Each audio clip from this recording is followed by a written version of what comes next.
Well, good afternoon, Steeler Nation. John Phillips here at the North Park Lounge, Richland. Can you see me at all? Nope. Okay. I'm hearing myself somewhere. I can hear you. Okay, well, there we go. Hang on, folks. This is the lovely world of internet broadcasting. Hang on, brother. I don't know what we're going to do here.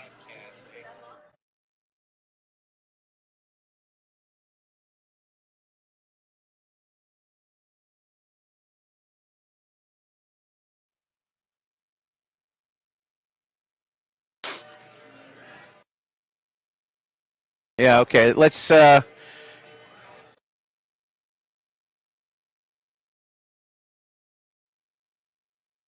just keep them both open, okay?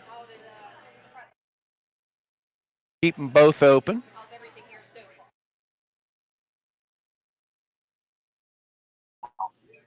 Home malt vinegar, yes. How's that working? Okay.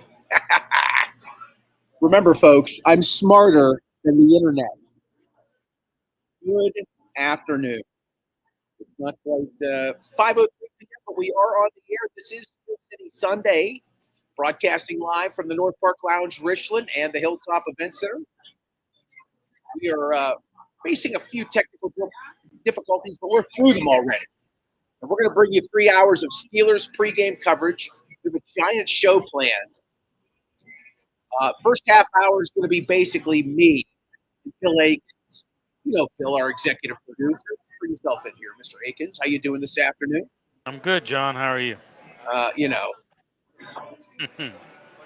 Doing all right. We're getting by. We're having a little technical difficulties, but hey, it is what it is. Did you hear that I was in Green Bay all week? I did. You may have seen some of it online. So I spent the entire week in Green Bay. And never had been to Wisconsin, never had been to Green Bay, obviously. Flew in Tuesday morning, went to a client's office real quick. Then I ran over to Lambeau Field and the Don Hudson Center and Ray Nitschke Field, the practice facility behind that. Great time. Great little city. Tiny. No skyscraper. Oh, I know. Not a single building over 8 stories tall. And there was only a handful of those. I said it's like if you had Acrisure in the middle of Monroeville. That's what Green Bay's like. So, starting in 2003, they went through this major renovation at Lambeau, and over the 20 years, they just kept adding stuff. What a fantastic facility! Giant merch place, atrium, restaurant, all kinds of tours that are being done. They actually offer 3 different types of tours. They have a Hall of Fame, which is massive. Just a great week. And a successful business trip. I don't want to forget about that. That's why I was really there. My owners certainly enjoyed my TikToks. But as it is, we had a good time. And now we're triple screened for some reason. But hey, I'll. How's that? Is that any better? Okay. So a great week in Green Bay. And, I'm going to tell you right now, the mood of the city all week, and believe me, I let them know in the evening time when I was out and about where I was from. And they're excited about the start of their team. They're currently 4-1-1. And they are in first place of the NFC. If the playoffs were to start today, they would be the number 1 seed. They, to a fan, are worried about this game.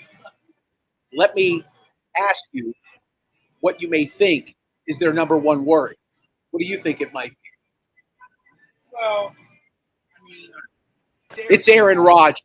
Yeah, for sure. They are concerned that he is going to tear them apart somehow late in the fourth quarter with their beloved Packers up. But the Steelers need a touchdown. And Aaron Rodgers, in their nightmares, is going to deliver on that and deliver a victory for the black and gold. We'll talk more over the next 3 hours as to how that could happen. I certainly think that in these particular scenarios, when Mike Tomlin is in a underdog scenario and he's at home and he's on Sunday night where he has done extremely well, it could very much set up for that. Now, Steelers' run defense has been terrible pretty much all season. Josh Jacobs comes into this game, 8 rushing touchdowns, over 400 yards on the ground. If the Packers are going to do anything early, it's probably try to establish that. $76 million has been weeks of the regular season. Up after Alex Highsmith got hurt and then Nick Herbig came in. You know, there were some other changes defensively we were able to get, but that Herbig replacement of their linebacker, Alex Highsmith, the high-priced Alex Highsmith, I might add, certainly kind of changed things defensively.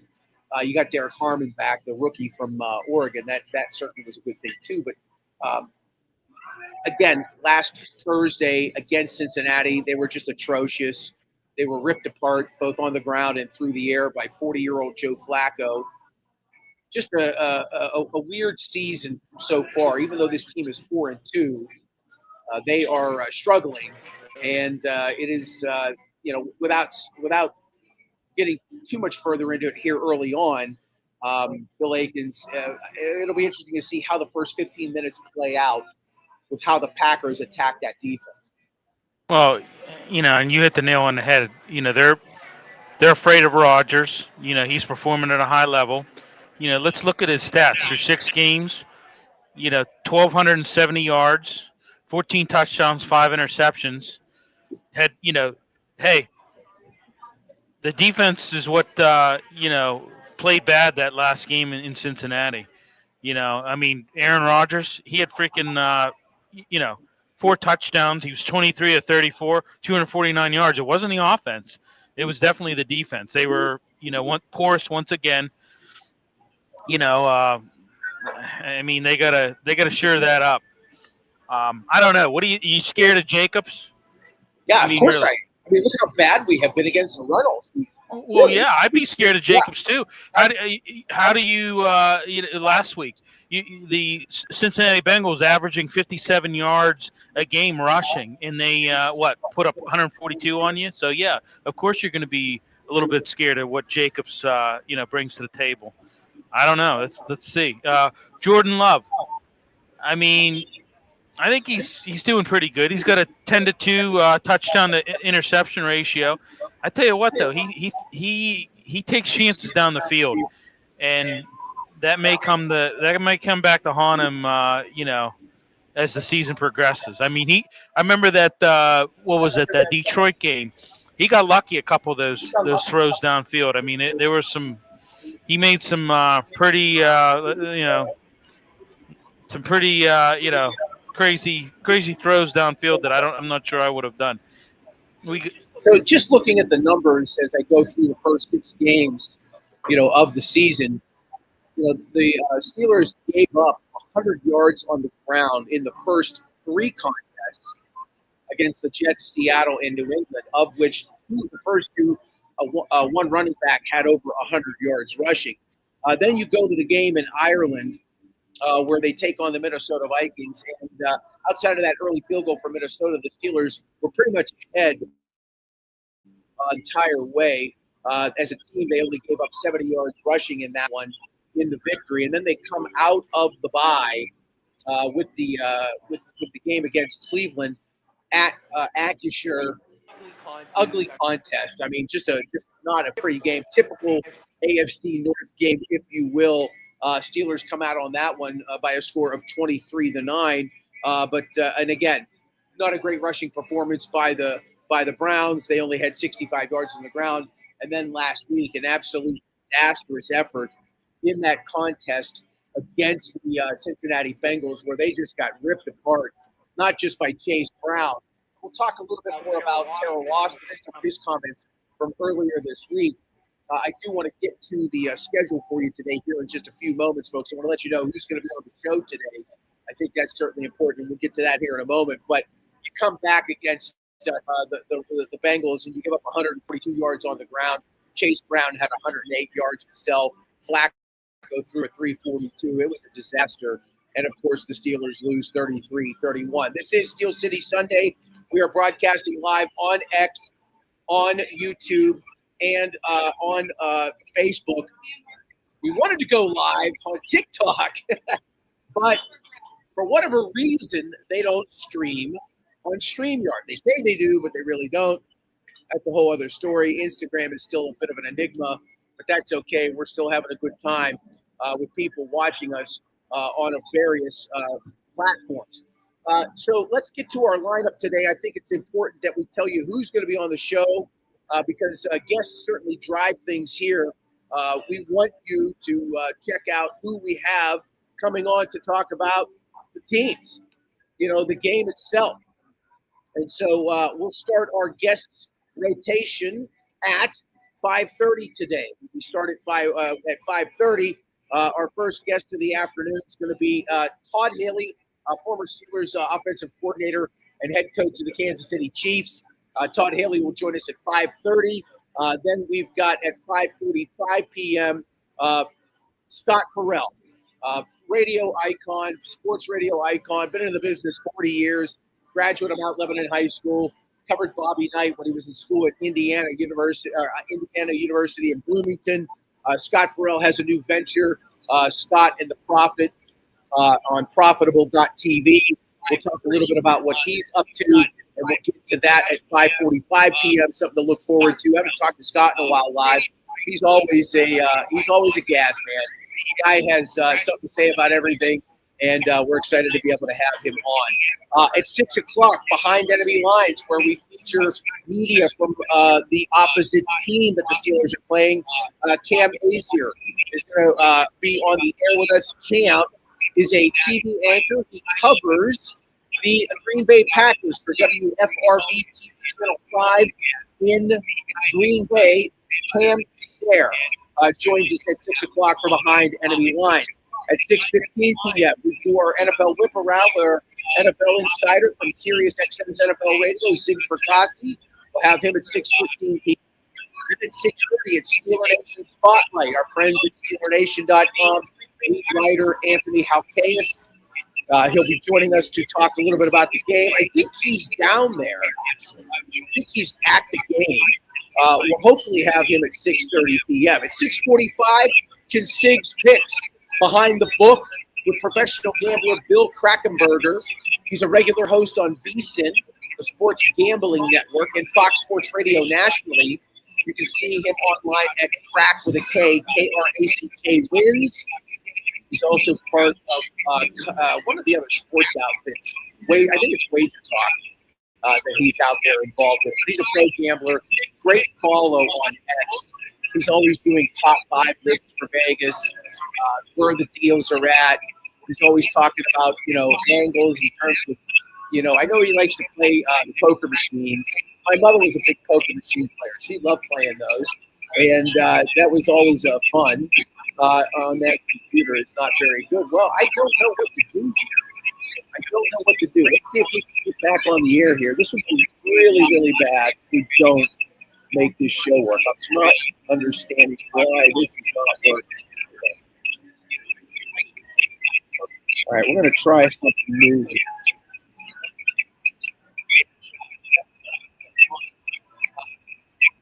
That working? Can you hear me on that one? We got everything now. Now we're up and running. There you go. All right. Sometimes you just got to try until you do. All right. Everything's good now, Bill. All right. Bill's giving me a thumbs up. Okay. There you go. All right. Tracy Sirocco, Tracy Sirocco checking in via Facebook. Steelers defense must commit to doing the run and run the ball, run the ball, run the ball. Turnover differential must be in the Pittsburgh Steelers' favor. Disciplined offense, rhythm, and ball control. Tracy, thank you. Good insight. You can check us out on the various channels where we're broadcasting and leave us messages, whether it's on YouTube, X, and Facebook. We'll get your messages and get you on the air. Tracy, thank you for doing that for us, or at least checking in and giving us your 2 cents on the matter. I would like to see the Steelers establish some tempo running the football. I don't know. Jaylen Warren has been a concern for me all season. Look, he played great against a horrible defense. Look what the Jets did to Cincinnati today. They came back and won 39-38. They had a decent day, and especially in that second half, they came back and scored, I think it was 26 second-half points. And a lot of those, I think almost all of them came in the fourth quarter. If they weren't all of them, I'm actually trying to go in here and check this right now just because I know that there was really hardly any scoring in that third quarter. The Jets had 23 fourth-quarter points today against that horrible Bengals defense, and they came back and won. So, look, Jaylen Warren, will he have another day like he did last week? I don't know. I think Aaron Rodgers is going to be called upon a little bit more today. I think the Packers have every opportunity here to just run the ball against our defense, cause all kinds of problems. And if that's the case, it could be a long night. But I think this is going to be where Aaron Rodgers maybe, he's had steady games all through the course of the first 6 weeks of the season. I don't know if he's going to have a 300-yard game today, but he might need one, Bill. That's just me. Yeah. I think it might be a scenario where he's going to be called upon to throw the ball 35 times tonight. Right. Well, like I said, he's performing at a high level. He performed well against his ex-team in the Jets in the opening game of the season. So, there's an emotional factor definitely to this game for sure. Is this kind of another revenge game in your mind, John? I mean, yes. Yeah. Well, in the sense that, look, he's 3 years removed from the Packers, right? And I think that, I think Green Bay wanted to move on from him, but I think he was understanding of that and found himself a home. And then 3-4 plays into his new home, he tore his Achilles. He lost an entire season. I'll never forget walking into a restaurant in Savannah, Georgia, and I was like, "Hey, where's Aaron Rodgers at?" He was there laying on the ground. Mm-hmm. Walked right in as it was happening. It was obviously a horrific injury. Ended his season. Last year was horrible, 5-12.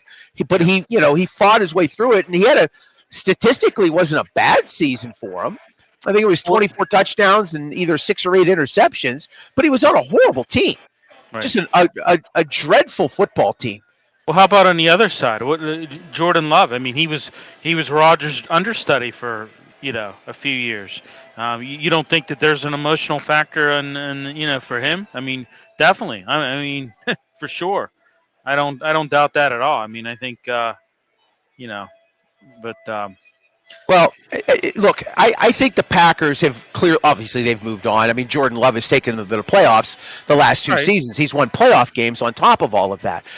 What I'm saying is that if you look at these fans, right, these fans in Green Bay, and I'm just telling you from the experience I had this past week, they are very scared.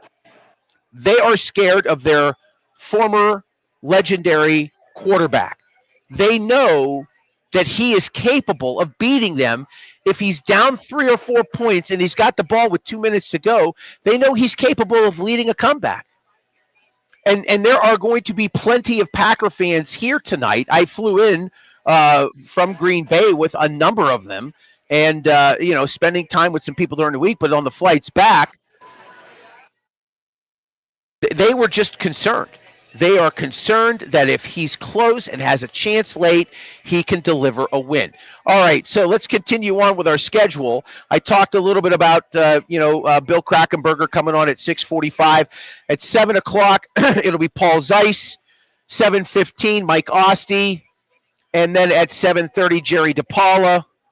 And then at 7:45, we're going to bring back Jick Jack Johnson. What are we calling him again? What did you say? Saint Jick Jack. Saint Jick Jack. Canonize him now. Move over, Mother Teresa. He had Miami early. He had the Giants early. And he had the Jets early. And he was certain if Cam Scatterbo, I don't know if you saw the injury or not, but it's terrible. His season's done. If Scatterbo stays in there and is healthy, maybe the Giants have a chance. But those were his 3 plays early, which were the book needs, public versus sharp money, which he likes. He likes the P versus S's, as he likes to talk about. We'll have Jick Jack on at 7:45 for about 10 minutes to talk about the Sunday night game. Okay, that's our lineup. We'll start getting some guests in here in about 6 or 8 minutes with that first guest, as I had mentioned, being at 5:30, Todd Haley. So Todd will be in here in just a few minutes. We'll talk with the former head coach of the Kansas City Chiefs and Steelers offensive coordinator. We'll get his thoughts on the action today in the NFL. He does not tweet a lot. He was tweeting about the tush push again. Apparently, the Eagles ran another tush push where they were clearly moving before the play, and they were allowed to get away with it yet again. Yeah. I don't know how the NFL keeps missing this. Yeah, I mean they refuse to call for false starts on them for some reason. I don't understand it. Because they're doing it practically every time. Every time they run the tush push, the Eagles, that is, they're false starting. So do you know who does not run an illegal formation on a tush push? The fine folks at Arch Masonry and Restoration. This portion of our show brought to us by Arch Masonry and Restoration. They are hiring here in Pittsburgh. They're looking for craftsmen with experience in brick masonry and block work, concrete finishers, construction labor help. And if you don't have experience, that's no problem. You can learn on the job, and they have advancement programs and classes that can jumpstart your career in the building trades. You can call 412-564-5733 or visit archmasonryinc.com to learn more. I'll actually be going out there to see those good folks tomorrow. Got a little meeting with them as we get plans for 2026 straight ahead. As you know, folks, I'm a construction magnate and a crypto millionaire. So my time is more like, leisurely, but occasionally I squeeze some work in. And then I do this show. Oh, and I write for the Tribune Review. Forgot about that one as well. Bill and I were at the soccer game last night. The Pittsburgh Riverhounds, a tie gets them into 4th place of the playoffs in a home game on Saturday, which is nice. We don't have to travel anywhere. In just a few minutes, we will have Todd Haley, and we will do Haley's Huddle.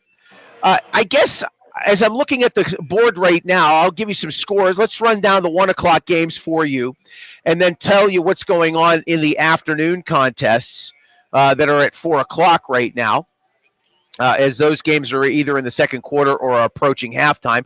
But let's start with the finals. And again, beginning in the AFC North, the New York Jets come back and beat the Cincinnati Bengals 39-38, your final score. Cincinnati now 3-5 on the season. Let's move to other games that are final from earlier today. Baltimore defeats Chicago 30-16. The Ravens are now 2-5 on the season. Miami gets a victory at Atlanta 34-10. Buffalo destroys Carolina 40-9. Josh Allen, 2 rushing touchdowns in that game. Houston beat San Francisco 26-15. Philadelphia had their way with the Giants 38-20. New England beat Cleveland 32-12. In the afternoon games, the late afternoon games, you got Denver leading Dallas 14-3, 8 minutes to go, second quarter in that one. Indianapolis leads Tennessee 17-7. Titans have the ball at their 23-yard line, about 5 minutes to go in the second quarter of that. In New Orleans, it is a defensive struggle. Tampa Bay leads New Orleans at the half by a score of 7-3. On Monday night, there is one game. It is, let's see here. Why is this schedule not coming up now? This is why I don't like ESPN.com sometimes. Yeah, okay, thank you. The Washington Commanders are playing the Kansas City Chiefs. Just one Monday night game this week. Are you a fan of the two Monday night games, by the way, Bill? I am not. Okay. I'm well. Yeah, I'm not really. No, I'm not really a fan Okay. of that All right. stuff. How about Okay. you? Are you a fan? Give me 6 games on Monday night. Start a game in London and just play them all day long. Yeah. Let's ask Todd Haley how he feels about 2 games on Monday night. Let's bring in the former offensive coordinator of the Steelers, the Browns, the Arizona Cardinals, even I think Riverview High School, for crying out loud. Todd Haley's back safely from the Caribbean. How was the weather down there? It wasn't good, was it? The weather while we were there, John, was great. Very hard to leave. Glad we did, though. I think we got the last 2 seats out of Jamaica, which I feel for the people were awesome. Really great people, and I feel for them, but I'm happy we got out. All right, so let's start with. I saw you tweeting about the tush push again. I didn't see the play, but it looked like from what I saw online and what you were saying, more motion. They were still allowed to run it successfully, and nothing is called. No. This one was different. Okay. As they did it, Jalen Hurts, of course, is laying across his offensive lineman, still moving forward. No whistle was blown. The Giants defender grabbed the ball out of his hand, and all of a sudden, forward progress had been called stopped, which it was absurd. There were a couple calls in that game that just Brian Daboll's head was about to blow off. Mine was the top of my skull came off a couple times during that game. Given what's happened recently with the NBA and the Chauncey Billups scandal and the players and just look, I mean, you had the Shohei Ohtani thing last year. You've got players in all these leagues in the NBA, NFL. They're making these bad choices. They're getting involved in these rings, if you will, player props being the big one. Do you think the NFL is missing something here, especially with as controversial as this play has been, as crazy as that sounds, and all of these things? Why doesn't the NFL step in here and try to fix things? Because it only leads to more questions and concerns with all the gambling that's now legal across most of the country. It's almost like a bad look. It is a bad look. Well, I mean, bad officiating is a bad look because the integrity of the game is so critical.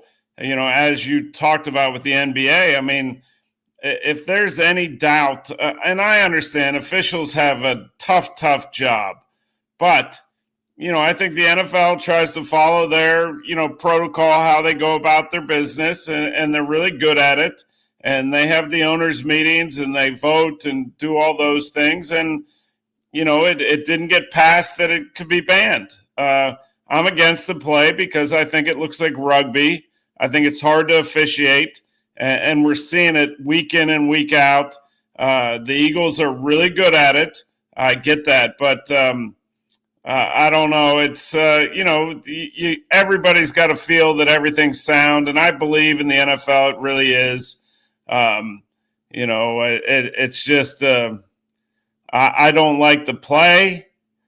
I don't like we're Pittsburghers, we're Yinzers. We don't like Philadelphia in general. So right, fair enough. Should the league have full-time officials?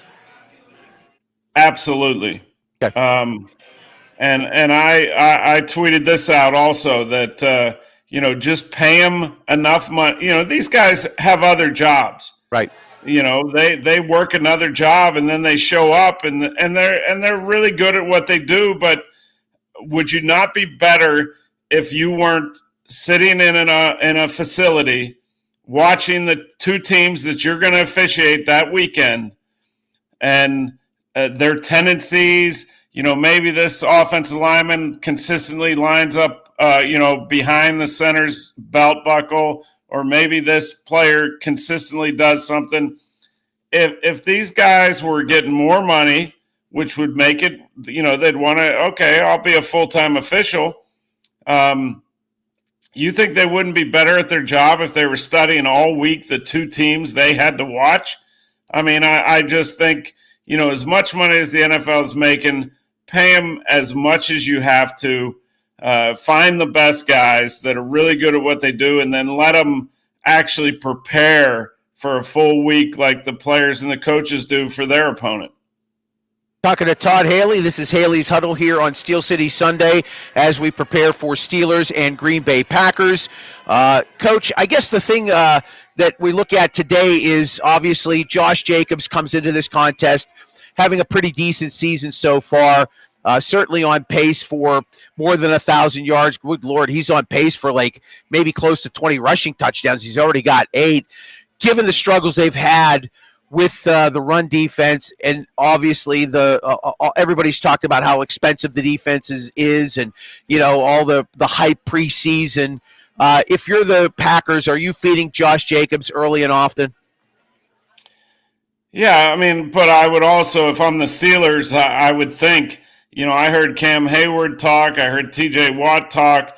I mean, they're a prideful group that is embarrassed about, what they allowed a Bengals team that could not run the football to save their lives leading into last week's game. I know what it sounded like in those meetings and locker room and on the practice field. The Steelers are saying, we are not going to let the run game beat us. I mean, that is a Steelers staple. And right now, I think I said it last week, the numbers are a little out of whack. They have to start shutting down the run. I mean, when I was there, if we allowed 100 yards on the ground, I mean, it was like a disaster. It was a sin. So, I got to believe the Steelers' complete focus, and I know Jordan Love and his receivers, they have weapons, but you must stop the run first. And now against a really good Packers defense that is really good against the run, I think they're giving up 70-something yards a game.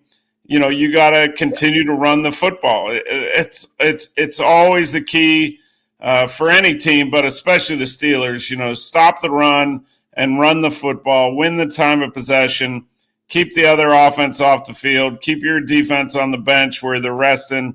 That's got to happen tonight. But I believe the Steelers are a very prideful group, and I'm sure Cam Hayward's voice was very loud throughout the building, throughout the week, and they understand what a big game this is for them. How much of Kenneth Gainwell would you like to see from today running the football? I mean, Jalen's got 311 yards so far. Gainwell at 190. At both of them averaging just over 4 yards a touch. Gainwell has been a pleasant surprise. A nice pickup by Omar Khan in the offseason. What about him getting a few more totes running the football today?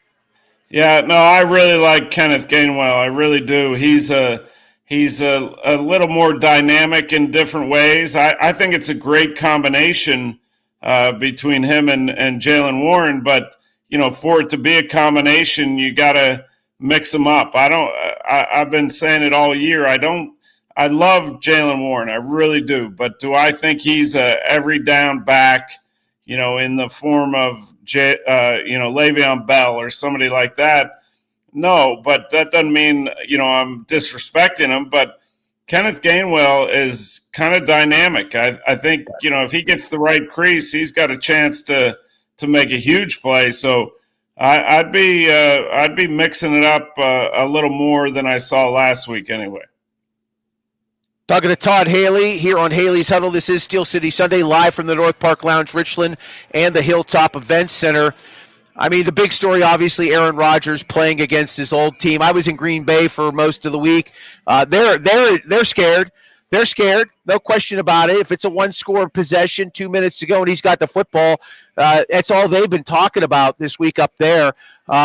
He just continues to do the little things. He continues to be essentially this team's MVP and just shocking people, with how well he's played. I mean, I think it's maybe what happened in New York was a little bit of it was a little skewed. Obviously, not a good football team, and they had the injury 5 plays into his first season in New York. What do you think about Aaron Rodgers tonight? How important is it to him to win this game? It'll never be said, and he's too smart to say it. But it's a unique thing within the NFL. Having coached with a bunch of different teams, players that play for different teams. It's a real thing, and not that you're going to give any more effort than you do week in and week out, because every game is so important. But you want to see those last seconds tick off, and hopefully you're in victory formation and kneeling on it. It's a big thing once it's done. I don't think it really affects the effort, the play, or the coaching that goes on when coaches go face another team. But it's a big thing, and he put 18 years in Green Bay. I mean, phenomenal. And he's playing at a high level. I think this is a great fit with him and Arthur Smith and Mike Tomlin. But make no mistake, I don't think there's anything about Aaron Rodgers that, if he's able to lead the Steelers to victory and be part of it, that he's not going to be really a little extra excited. Excellent. Yeah. Well, yeah, I would agree with you. I think deep down, and again, like you said, he's smart enough not to say it publicly, but if he does beat his old team, now he's beaten everybody in the league, including the Steelers. So, and there's only been like what? And Peyton Manning, I think. I think you're right. And what about Brady? I think Brady's beaten everyone. I think I think he beat New England at some point in his 3 years down. I'll have to check that. He may not be on the list. I know Peyton is for sure. He's not. Bill Aiken. So it would only be him and Peyton. So there you go. Yeah, exclusive, rarefied air, and something that would be very befitting of him. Just another minute or two with Todd Haley. Don't forget we got Scott Farrell coming up in a few minutes. I don't know do you know much about Scott at all, Todd? Do you know Scotty Farrell at all by any chance? Oh, everybody's awesome on here. Scott's an 5 stars for everybody. We'll have Scott Farrell on here in a few minutes. A couple more questions for the coach before we wrap up here. Look, this defense, again, just kind of going back to them, not very good, obviously, against the run. We've seen somewhat T.J. Watt, and then sometimes he kind of disappears. Last week, only 29 snaps for Nick Herbig. Terrell Austin said that Chase Brown's efforts kind of hurt him in terms of how he called that game. And I know Tomlin talked about, well, we weren't in a position because of what he does to get him on the field more.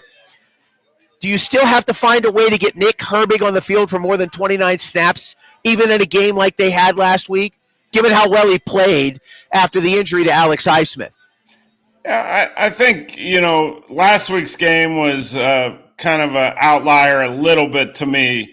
It being a short week, a little older defense, and the Steelers will never say this, that, we're tired or worn out or whatever it is. I mean, but playing on a Thursday is very, very difficult for everybody involved, and especially when you have some older players. And I think when Cincinnati was able to run the football the way they did and how fast the ball was coming out from Joe Flacco was really incredible.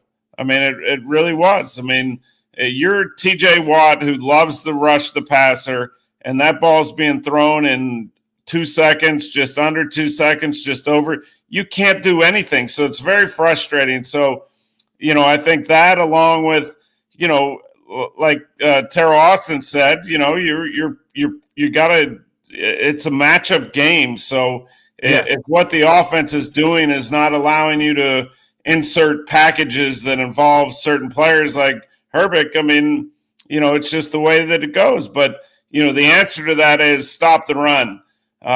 First and foremost, and not allow the play action to attack you like it did, because there's nothing worse than a quarterback under center on a team that's running the football effectively. Now, all of a sudden, play action and the conflict of assignment that comes up with everybody involved on the defense, very difficult. Todd Haley, we appreciate you coming on board each week with us. Any quick prediction before we bring Scott Farrell on? I'm leaning Steelers. They're going to respond. Aaron Rodgers wants to be the second to Peyton Manning to beat every team in the NFL. So I'm leaning Steelers at home. That defense gets a different energy at home. I think they'll come ready to attack the challenge. Very good. Todd Haley, thanks for joining us, buddy. I appreciate it. All right, Todd Haley checking in from Rehoboth Beach, Delaware, after spending some time in the Caribbean, and he had to get back because of the terrible weather. I tell you, I've been down there before when it's gorgeous, and then when the weather gets real scary, it's like you don't even know what's going to happen. So fair enough for him to get out of there with his family. Okay, in just a few moments, we'll have Scott Farrell joining us. He is backstage. Scott, longtime broadcaster, about 40 years in the business now. Scott has done everything you could possibly do in radio and television, everything from local radio, big markets, San Francisco, Chicago, Miami, Atlanta, nationally syndicated on Westwood One, CBS Sports Radio, Howard 101. He did Sports Grid TV, and now he's got a new venture, Farrell and the Prophet, Profitable.tv, Mount Lebanon's own, Indiana University, born, raised and bred, I guess, if you will, in college, and now joining us on Steel City Sunday, the man himself. I haven't talked to him in quite some time, Mr. Scott Farrell. Scotty, how you doing, buddy? JP, what's up, buddy? Good to see you. How's 34 seeing the kids? They're all grown up. The kids are all grown up now, right? I got a junior at San Diego State Gunner, and I got a daughter going to college. In the fall, she's a senior. She's a basketball star here in New York City. That's awesome. Scott, let's talk about your new your venture with The Prophet. I know you guys are doing daily content on there. Of course, you can find Scott on X as well. There's the logo, Farrell and The Prophet. That's profitable.tv, I should say. Talk about the new venture, if you will. I know you're not at Sports Grid right now, but you're doing something new and something different. You're always trying to cut the edge, man. It's cool. I've been doing the pick service I've had for 20 years. People know I make them a lot of money. I'm good at betting. It's as simple as that. I mean, the difference is that, we're, transparent on when it was FarrellOnEvents.com or even now at Profitable.tv. Everyone knows what we do. They see what we do. They see the picks. They see the shows. There's no BS. There's no lying. I worked with a lot of people over the years that never lose a bet ever. I lost a bet today. How about the 41 on the Niners? It landed at 41. I had 41 and a hook, the over. No one scored in the fourth quarter. So I lose bets, but we hit so many bets, make your head spin. So we do a podcast 3 days a week. It's available everywhere, and it's on the SiriusXM app as well. You search Farrell. And then the pick service goes with it. It's 7 days a week. I do a thing called Farrell Unplugged, which is like a daily sportscast and setting the table for all the games and the spreads and what time they start, what channels they're on. And all of it's uncensored. So the show I do with the Prophet, Mickey Faust, is really funny, and it's really dirty and heinous and awful, and everyone loves it. Absolutely great. That's the great thing about you. You've never changed in the 30 plus years that I've known you, and I think that's one of the things that people like about you, and that's the genuineness of who you really are. You've never ever tried to hide anything. It's just all there in your face. Right. That's the great thing about it. Show's better, dirty. When I was on the Stern Channel's Howard 101, that was the best show I ever did. I think the shows at CBS were really good. They were just kind of soft, I thought. There were rules and such. As you know, I don't follow rules very well, John. So I thought the shows that I did on TV and radio that were, rules and I had to follow the way they do it and everything else. I always thought that those shows were good, but they were never as good as the one where I got to be me. When I was on Howard 101, I got to be completely, heinous, awful, dirty, filthy, disgusting, repulsive. I was a pig, and it was so funny. The show was so kick-ass, and everyone loved it. Everyone did it. Millions of people listened to it, and it was my favorite thing. I've been on Sirius now for 24 straight years, and they picked up my podcast because they know how good it is without, restrictions. And I'll tell you one thing, I go to all the Steeler games. I live in New York City, but I have season tickets. As you know, I should be there tonight, but I'm not.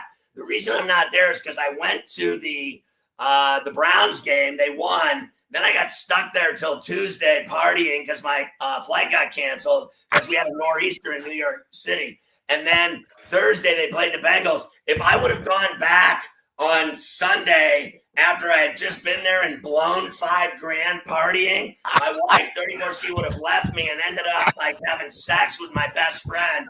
So I'm going to see Danny Dimes and the Steelers play and lose to the Colts next week in Pittsburgh because that team is flat out better than the Steelers.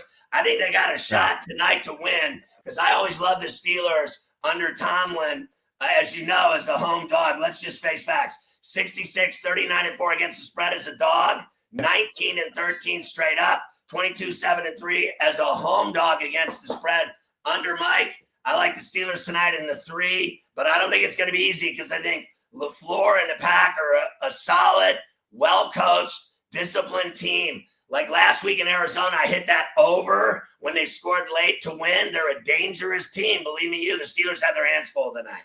Why do you think he's so bad on the road in a favorite spot, and yet when he's a dog and there's no pressure, he's just so good? There's not many coaches that are like that. I mean, a few are, but why? What do you think? I bet on the Bengals plus 5.5 and hit that bet in Cincinnati. They don't do well on the road on Thursday nights, and that's kind of it's been a litany of failed performances on primetime on the road for Tomlin on Monday or Thursday night. They do decent. At the end of the day, the record on Sunday Night Football is better than the others. Let's face facts. And I just think they're certainly better at home. I went to the Seattle game. I thought they looked awful. I went to the Browns game. I thought they looked really good that day. I thought, up 10-zip in Cincy. I still had the 5.5. I never dreamt they'd blow that game altogether. I think they need this game tonight, John. Yeah. Because I'm telling you, that team, they're playing next Sunday at 1 o'clock at Acrisure. I think they're in trouble. I'm telling you, Taylor, Dimes, their receivers, their defense, I think their coaching, everything about that Colts team right now. And by the way, they're winning right now. They're winning in the afternoon right now. They mean business. They'll probably march into Pittsburgh. They're kicking Tennessee's ass. They'll march into Pittsburgh 7-1. The Steelers have to win tonight because the Bengals lost and the Ravens won. It's important that they get the dub tonight in the Steel City. I wish I was there. I'm livid that I'm not there. They've got the Colts, and they got to go to the Chargers and play them. They've had a decent run so far this year. Bengals and Bears after that. We're talking with Scott Farrell, longtime sportscaster, longtime syndicated host. I have to tell you this. You're not going to remember this, but when you were on 101, I'm driving to Huntington, West Virginia for work, of all things, right? And I'm stuck on this nightmare on 64 trying to get to some West Virginia woman with 3 teeth that, would keep me warm when I was down there, when I was in between marriages. And you come on.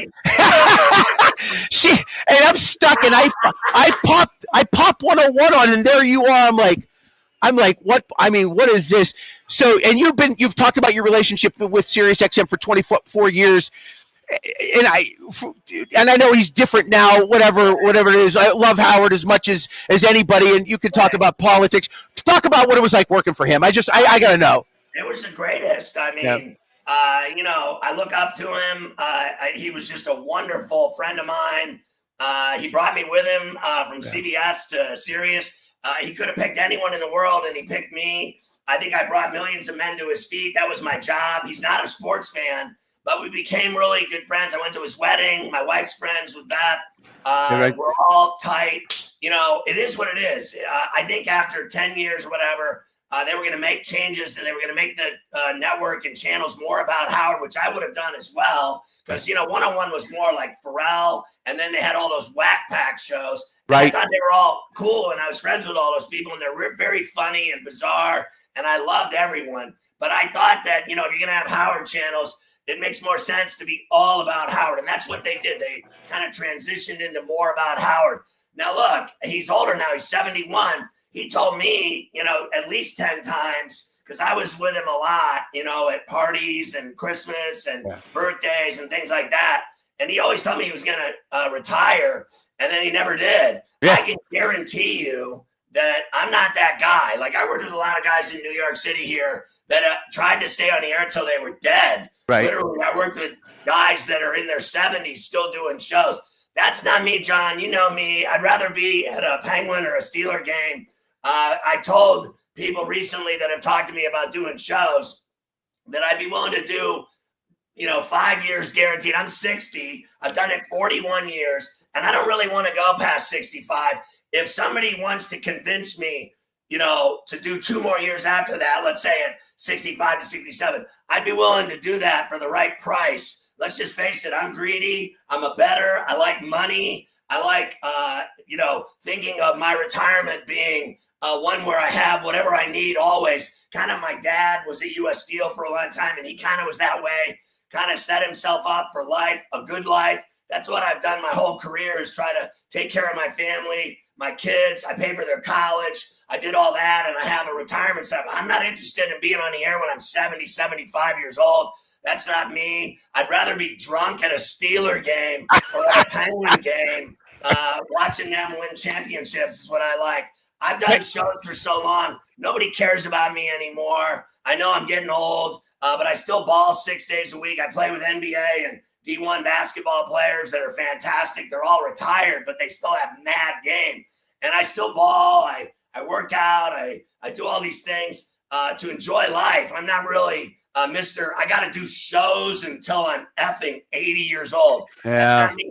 Like Howard's still doing shows. He just got a new deal. Everyone thought he was getting let go or not signing or it was over. And they were all wrong.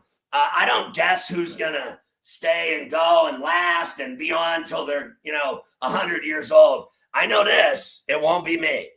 Yeah, I tell you, and look, here in Pittsburgh, Myron Cope worked till he was dead. Stan Savran a few years ago, he literally worked until he was in the hospital and passed away. It's crazy, yeah, and I did too. But look, I'm doing this venture just because of I wanted some sort of voice again inside the industry, and in this day and age, but I know I won't do this for 15, 20 years until I die. This is real simple. I don't believe, and I've always said this, like they have these guys doing broadcasts in their 70s and 80s. And I'm just like, I don't believe the younger generation, and I mean this, like the audience, the people that watch sports, I truly don't believe they want some 75, 80-year-old dude calling their games. And I don't want to be that guy where they're like, because I worked at CBS Sports for 20-some years, right? Right. And they had an old man working there, and I was great friends with him. I loved him. We were this close. But when he was in the studio doing shows, everyone in the newsroom was talking bad about him, about when is this guy going to go away? I wish he'd die already and all stuff. And what I learned from that was I don't want that to be me, where like I've already been kick-ass. My whole career has been national. I think I've done a killer job. Syndicated most of my entire career. Right. I've been fired 20 times. I don't care. Everyone in TV and radio gets fired. If you haven't been fired 10 or 15 times, you're nobody. You're nobody. Yeah, right. I tell young kids all the time, don't get into this business. There's no money for you. Yeah. It's changed dramatically. I used to make a ton of money. And then nowadays in radio and TV, you start out, you're some young kid at 23, 24 coming out of college. I guarantee you'll be 40 before you make any money ever. So it's a waste of time. I love kids that love journalism and broadcasting and want to do it, but you had better be a star or you're not going to make any money. They pay people that are stars, that are huge, that are enormous, and everyone else makes nothing. I know people that make a quarter of what I made doing TV the last 6 years, and they'd rather pay him a quarter than pay me what I was making, so they got rid of me. I made too much money. It's simple. You're old, you make too much money, bye-bye. So what we're going to do is we're going to pay some young kid nothing to do it, and we don't give a rat's ass if anyone watches. They don't care about ratings. They don't care about anything. What they care about, here's your lesson today, sports fans, is budgets. They have budgets they have to follow. Yep. They cannot spend money on talent because the talent doesn't matter to them. They want to sell ads, sell spots, and make money. And the best way to make money is no overhead and pay nobody. Pay young kids nothing, have them do it even if they suck. And I'm right. You're always right. You're always right. Quick prediction on the game today. I love it. That's very nice. Where'd you get that at? That's sweet. Well, listen, all of my stuff in my studio here in New York City, literally everything. I got a Lemieux signed. I got a Howard Stern signed. I got a Mazeroski signed. I got the Stanley Cup from the Penguins 5 Stanley Cups.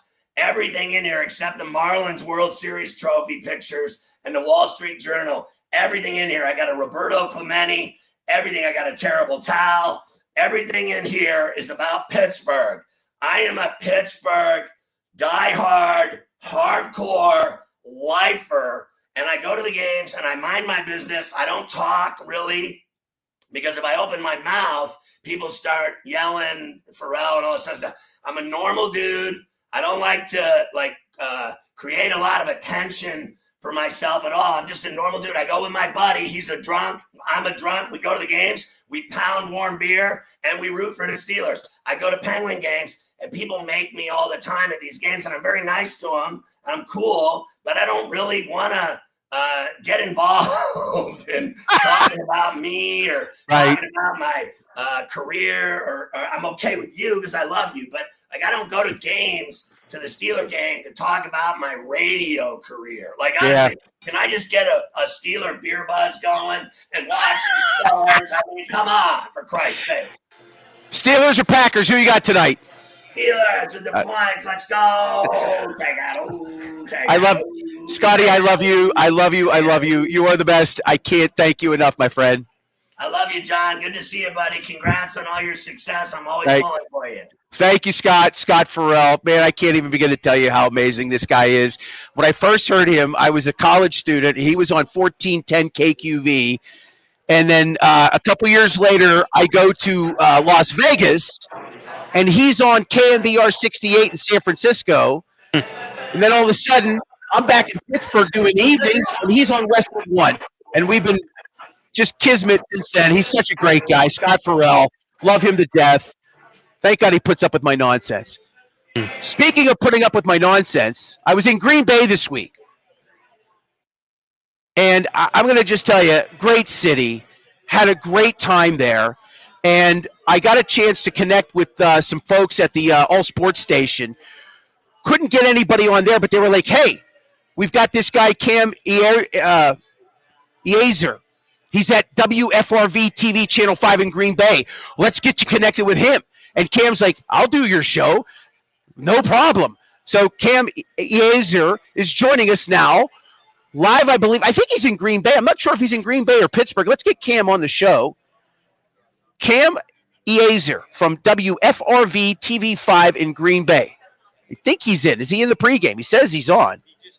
Okay, excellent. We're going to bring Cam on here. Cam, there he is. How you doing, buddy? My man. Let's see if Cam is. John? Yes, I can, my friend. How you doing, Cam? I can't hear you. Uh-oh. Let's see here. Let's see. I've got volume. I know Scott could hear me. Let's see. Looks like you're in Green Bay in one of the studios there. Can you hear me now, Cam? Yeah, I can't hear you. Oh, you can't. It's the enemy lines. It's the connection. It's terrible. We've had problems today. I don't know what the issue is. We've been using StreamYard. Yeah, we can hear you great. You just can't hear us. Oh, geez. This is the sad part of when we use technology, and StreamYard's been great, but for whatever reason today, we're just having problems. Scott was good. Todd Haley was good. Now you're having problems. Can you hear me at all, sir? I don't know if Cam. I'm not hearing anything. Jeez. This is terrible. I'm sorry. It's not your fault. We can hear you for sure. Let's see if we can get him hooked up now. I'm going to send him let's see. I'll tell you what. Hold on. Log out. We're going to, and try again. We'll see if we get him to log out and try again. Okay, good. Yeah, maybe let's see if he comes back on. If he doesn't, let me know. Jerry DePaul is also available, but we'll tell him live internet television. What can I say? What's that? It's on his side. Okay, well, that's okay. Cam, if we can get you back on, great. If not, that's okay. We tried. Like, I'm just glad the thing went well with Scott and Todd, obviously, but Scotty's the freaking best. He really is. All right, let's get Cam back on. Let's see if he can hear us. There he did, double thumbs up. Cam Ezer of Channel 5 News over there in Green Bay. Is it WFRTV? Let me see here. Hold on here. I got it right here. It is WFRV TV Channel 5. How you doing, Cam? I'm doing well. How are you? Thanks for sticking along. I just switched rooms. Listen, anything for you Syracuse alum, for crying out loud. We got to beat you off with a stick. I got Andrew Filipponi to put up with here in Pittsburgh, for crying out loud, 15 years. I love Andrew. He's the best. So let's first off, how do you like the gig in Green Bay? You've been there for a couple years now, right? Yeah, 2.5 years. I'm loving it here. You get to cover a professional team. You get the small town feel. I think it's everything that anyone would want, so I'm enjoying it. Yeah, you get to go to Sturgeon Bay every once in a while too, which isn't too bad. So I had a great time in the city all week, and just getting a chance to talk to the locals, especially in the evening time, cut loose a little bit after work. I'm in a construction field during the daytime, so after I get done with work, we'd head over to Lambeau and some of the spots over there, wear Steelers gear. The general consensus I got, and correct me if I'm wrong, and I heard a lot of this on Friday, which is when I got my most listening time in on the sports station there, but the consensus I feel from the fans in Green Bay is that please don't let Aaron have the ball with 2 minutes to go, down 3 or 4. He's going to do what he has done for so long. Is that a fair assessment of how the fans feel about this game in Green Bay? Well, if you ask anyone in Green Bay what they fear the most about Aaron Rodgers, it's the fact that his name is Aaron Rodgers. He's the guy that this team or these fans and this organization got the pleasure to watch for 18 years. They understand what he can do and what he's capable of. I don't think that from the people I've talked to, they got into those specifics, because a lot of people in Green Bay don't think it'll be as close as Aaron Rodgers getting the ball with 2 minutes left and the chance to take the lead. But yeah, I think that these fans, they got a taste of Aaron Rodgers doing that maybe 20, 30 times. So yeah, a lot. Dude's capable of. Yeah, he's very capable, no question about it. Cam Ezer of WFRV TV 5 in Green Bay joining us on Behind Enemy Lines. This is Steel City Sunday, live from the North Park Lounge, Richland, and the Hilltop Event Center. By the way, Cam's appearance today brought to us by Arch Masonry and Restoration. They are hiring in Pittsburgh, brick masons, block masons, concrete finishers, labor help, no experience, no problem. They can teach you on the job. They have advancement programs and classes that can jumpstart your career in the building trades. 412-564-5733 or visit archmasonryinc.com to learn more. Jordan Love. Great, and this has been the Packers thing, right? They had Brett Favre, and then they drafted Aaron Rodgers, and they said goodbye to Brett Favre, and Aaron comes in and does great things. Then they say goodbye to Aaron. They bring Jordan in, and he's done pretty good so far. 2 full seasons at the helm, 2 playoff appearances, playoff wins. Is this the breakthrough year for him? They're currently number 1 in the NFC, 4-1-1. Let's talk about Jordan Love before we get a little bit further into Aaron Rodgers, because I really like him. Dynamic young quarterback. Very dynamic, a lot of potential. And I think that's what everyone saw in Aaron toward that 2008 season when Brett was kind of going out the door. And then when Rodgers struggled after those back-to-back MVPs in that 22-23 year, you kind of thought, okay, here's the time for Jordan Love to not just get acclimated in this offense, but fully take over. I don't know if this is the breakthrough year, but this is his year of comfort. You think of those 3 years where he was the understudy to Aaron Rodgers, and these last 3 years have just been a learning process. That first year, he was so good at the back end of the season. That second year, injuries kind of derailed his his growth process and what he could turn into as a quarterback. And with so many expectations on his shoulders last year, entering this, it was like, what version of Jordan Love are you going to get? A lot of the guys on that team, they were drafted a couple of years after Love, so they're in their third and fourth seasons. So you could just tell that Love is more comfortable. He's more of a vocal leader. He hasn't had the best season overall in terms of statistically, but in terms of clutch drives in the fourth quarter, when this team has needed him, yeah, Jordan Love's shown up. Yeah, no, he has. And outside of that wild contest against the Cowboys, they could easily be 5-1 right now. And, really just in the driver's seat early on. It's a long season. Look, 17 games. They're going to get to 18 at some point for sure. And, those things certainly change the dynamics over the course of a season. Of course, they'll get 2 bye weeks once that potentially happens. That'll certainly be good for everybody. Josh Jacobs. Now, again, the Steelers' run defense has been mostly porous all season long. There were a couple of games against Minnesota and Cleveland where they held their own, but again, the competition in those games may have been a factor in all of that. Last week against a terrible Bengals team, they allowed Chase Brown to gash them for over 100 yards. Josh Jacobs, I mean, he's had a good season. He's got 400 yards rushing, 8 rushing touchdowns. How often do you think he'll get the ball in the first half, or at least in the first quarter? Well, I think that the biggest concern with Josh was last week, Friday, a couple days before that game against the Cardinals on the road. He suffered a calf strain, and we all wondered, after dealing with an illness the prior week, would he even play against the Cardinals? Then he had his 3rd straight game with 2 touchdowns, and that's after he didn't score against the Browns, which snapped an 11-game streak of having a touchdown dating back to last season. So Josh is their workhorse. This offense runs behind Josh. I said runs, pun intended, because even though Jordan Love can throw the ball and he has the weapons in the wide receiving room, Jordan Love doesn't have as much time in the pocket if it is not for Josh Jacobs in the pass blocking department, and also just his ability overall to get downhill, kick out to the outside, work his way into checkdowns.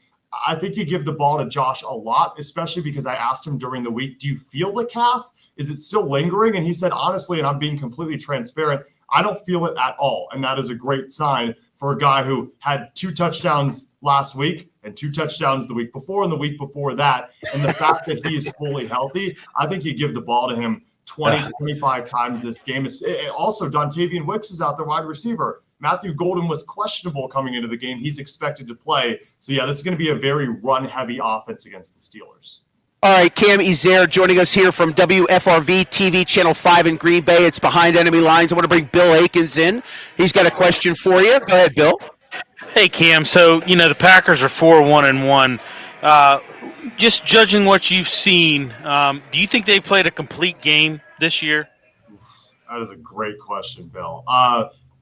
If you asked Matt LaFleur, if you asked everyone in that locker room, the answer is no. I think as close to a complete game as they played was game 1 against the Lions when they should have won it 27-6. But Isaac Teslaw made that insane catch at the end to make it 27-13. You're like, oh, that's a more manageable scoreline. But since then, health has been a concern. The offensive line was beat up for the last couple of weeks. They're back to healthy.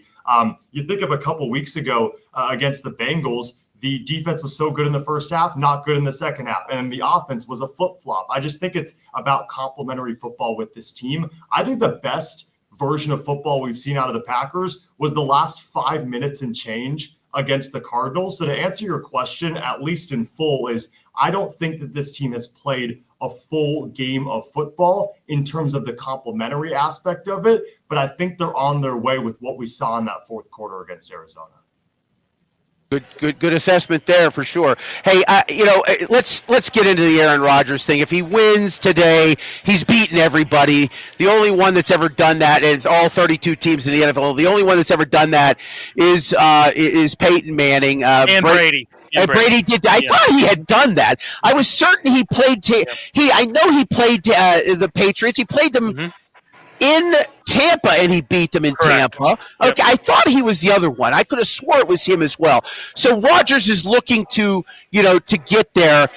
We've asked a couple people already, and I'll ask you, and he's smart enough not to answer this, but how much do you think he would enjoy beating Green Bay tonight? He'd enjoy it. I mean, he said it wasn't a revenge game, and what do I have to avenge? But honestly, weirdly enough, I don't think it's because he played for that team for 18 years, and there was that tumultuous stretch down the stretch where he got replaced. I think why he'd enjoy it is you're up against your former team. The storylines galore. If you lose the game, then everyone's going to be coming up to your locker, standing at the podium and saying, so what was that like, dealing with the emotions as you lose the ball game? I think that he'd rather answer those questions with a smile on his face. So I think it's more so that than what transpired in Green Bay, because I think a lot of people are trying to build this narrative of, oh, Aaron Rodgers wants this win because of what occurred with them drafting Jordan Love and not drafting a first-round wide receiver and not supplying him the weapons that he would have wanted in order to make it to another Super Bowl. I think he'd just rather answer the questions about the narrative and the emotions with a smile on his face, maybe do a jersey swap with Jordan Love with a smile on his face. I think that's why he'd love to get a win. Anything else, Bill? Well, what about Jordan Love's standpoint? What do you, Yeah, I mean, Bill, we talked to Jordan Love earlier in the week, and he said, he's been texting with Aaron Rodgers as recently as a week or two ago. Like, these guys still stay in touch as much as it's mentor against mentee. They're friends. I mean, as much as, like I said, the narrative was built up like, you drafted Jordan Love to replace. It wasn't like a Brett Favre, Aaron Rodgers situation where you can kind of feel the disdain between the two. Jordan Love really took to the mentorship of Aaron Rodgers. And Matt LaFleur said that the relationship between the two was really, really special. I think Jordan would love to get this win for the exact same reasons. I know I don't want to keep it too vague and say, it's just one of 17 on the schedule. But with how the Packers are playing and what they're shooting for, Micah Parsons said, we're going for the big one, right? We're not worried about regular season game. Like, we ultimately want to get to the point where we're playing for a Super Bowl. So to put so much on this game just because of the Rodgers perspective, I think Jordan would want to win the game because he wants to win football games. So I think that might be, or that's the way that Jordan Love is viewing it. One more question with Cam Ezair of WFRV TV5 in Green Bay. This is Behind Enemy Lines. On Steel City Sunday, how do the Packers lose this game? How do they lose the game? That's a great question. They lose the game by not playing complementary football, by the defense absolutely blowing a tire in the second half, because through the first, 5 games, they did that. I mean, this is a team that through 5 games didn't allow a point in the first quarter and allowed 63 of their 102 total points in the fourth quarter. So if the defense can get stops in the first half, great. But the potential of Aaron Rodgers, if they blow a tire in that fourth quarter and the offense can't keep up with how volatile Rodgers can be with the weapons around him, I think that's how the Packers lose the ball game. Cam, you're the man. I can't thank you enough. I know that we were on that little group chat with the producer over there, or the other person at the radio station. Thank him for me. I can't thank you enough. Great job. This is what I love about our little our media world that we're in. You throw out enough darts, somebody's going to answer, you know what I mean? I just kept throwing hooks out until I got someone, and you came on, and I can't thank you enough, sir. It's my pleasure. And you said Andrew's the Q squad that you have to deal with? Was that his name? Say that again. You said Andrew was the Q squad that you had to deal with? Andrew Filipponi. He's the guy who said if the Steelers lose in Cincinnati, he'd get his nipples pierced. You didn't hear about that story? Everybody's heard about that story across the country. With no numbing agent, too. With no numbing agents, I might add. So. Hey, props to Andrew. Hey, fellow Syracuse grad, keep annoying John. It's a good thing, but do not get your nipples pierced. Well, it's a big thing. Like Wednesday, they're having a big thing here. He's been on the air for 15 years. He was in that group with Nick Wright and a few others that are doing FS1. But I told him, and I'll let you go after this. I told him he missed an opportunity. They should have done this at Nippert Stadium in Cincinnati. They'd have made 10 times the money. That's great. And on that note, Cam, thank you, sir. I appreciate it. Of course, Thanks, Cam. Good to meet you. All right, my man, you too. Cam Ezair of Channel 5 in Green Bay, Wisconsin. Soup. I love the young group. I love young broadcasters. I love young media people. It reminds me of what it was like 30 years ago. He's such a good young man. We've been texting all week. He was like, hey, what are you doing? I'm like, I'd send him like little TikToks I was doing. And he's like, he goes, that's the medium to go in. That's what I love about people in the business. It's a hard enough business as it is to get a gig in. And that young man does a really nice job. Okay. Not a young man, but still one of the best in the business. our NFL insider, joining us now from his palatial digs somewhere in the New York, New Jersey area from SiriusXM's NFL Radio, Mr. Zig Fracassi. Zig, how you doing, buddy? JP, I was young at one time, but not anymore. You know. Yeah, right. You and me both. My joints. I've been moving. I'm moving to a new house. I know. And I flew in Friday night. I got home at 1 a.m. By 7, I was back up, and I've been hauling carloads to the new place. More tomorrow. You know, like Thursday's the big move day. I've got people coming in, but I'm feeling it too, brother. I'm feeling it too. I can't believe Scott Farrell's 60. 60. I'm 60. I know. Yeah, I mean, none of you look it. I will say that you've done well for yourself in terms of that department. Okay, Zig, our NFL guy. We'll get into Steelers and Packers here in a moment. Looking at the games today, let's talk about the Jets to start off. Yeah. I mean, you know, what a game that was. 23 fourth quarter points. They beat Cincinnati. I'm assuming you got a chance to watch a good portion of that game. I watched, a fair amount of it, and it was clear maybe they had a little bit of extra motivation going today with the announcement earlier today, the former Jets great Nick Mangold passed away at the age of 41 from complications of kidney disease. So want to extend the prayers and thoughts to the Jets and the Mangold family. And you have to think sometimes, John, that is a dedicated type of thing. And give the Fields a lot of credit. Here's the young man who was benched for Tyrod Taylor, and then because Taylor can't play, then Aaron Glenn's like, all right, well then you're back in. He responded well. Breece Hall was big. That was a nice win for them coming back on the road against the previously hot Bengals. So Jets deserve that first one. Maybe it's a few more for Aaron Glenn after that. Yeah, well, that would be nice. I'm sure that the Jets would welcome a few more wins, considering they came in 0-7. Let's talk a little bit about some of the other games that were on the schedule today. Just kind of going through the roster here. Nothing too crazy. Miami got a win in Atlanta, 34-10. Of course, there was no Mike Penix Jr. Buffalo cruising at Carolina. The Bills 40-9. Josh Allen, a couple touchdowns. A big game for him, not against great competition, but still nonetheless. James Cook went crazy, over 200 yards on the ground rushing today.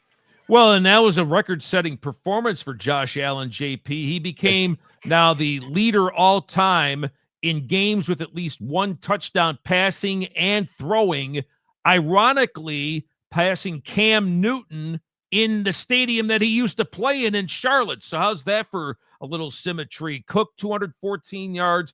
Bills got a big boost, John, with the return of former Steeler Ogunjobi along with Michael Hoyt, each coming off the 6-game suspension. Their run defense was markedly better. Buffalo off the bye, Allen 8-0 off the bye. They showed it today. McDermott actually had more of an influence on defense today. It showed Buffalo looked like they were back in form against the previously hot Panthers. Yeah, now they're 5-2 and certainly awaiting the results of the Steelers game today here. Let's talk about the Steelers and the Packers. We'll bring Zig in on this one.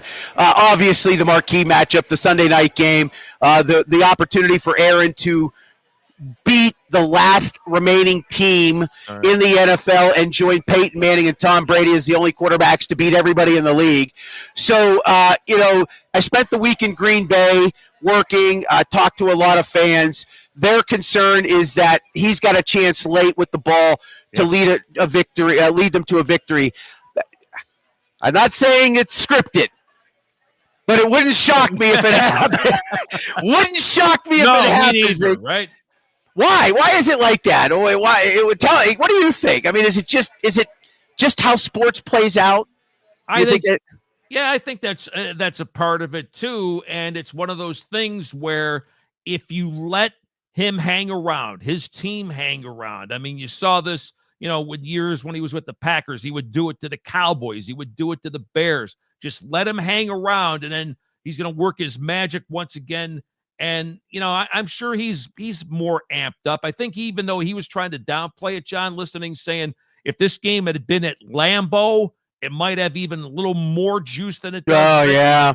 But I think I think there's a, one of those things we want to get back at the management, even though they're gone now. Mark Murphy was the president and all that, moved on from him. But make no mistake, he is going to be ready. But will it get to that point? Because Green Bay, now they get Christian Watson back, and Pittsburgh's defense, we saw them get cooked on against Cincinnati on Thursday night. Yeah. So they're going to have their issues here if Love starts to get into a little bit of a rhythm.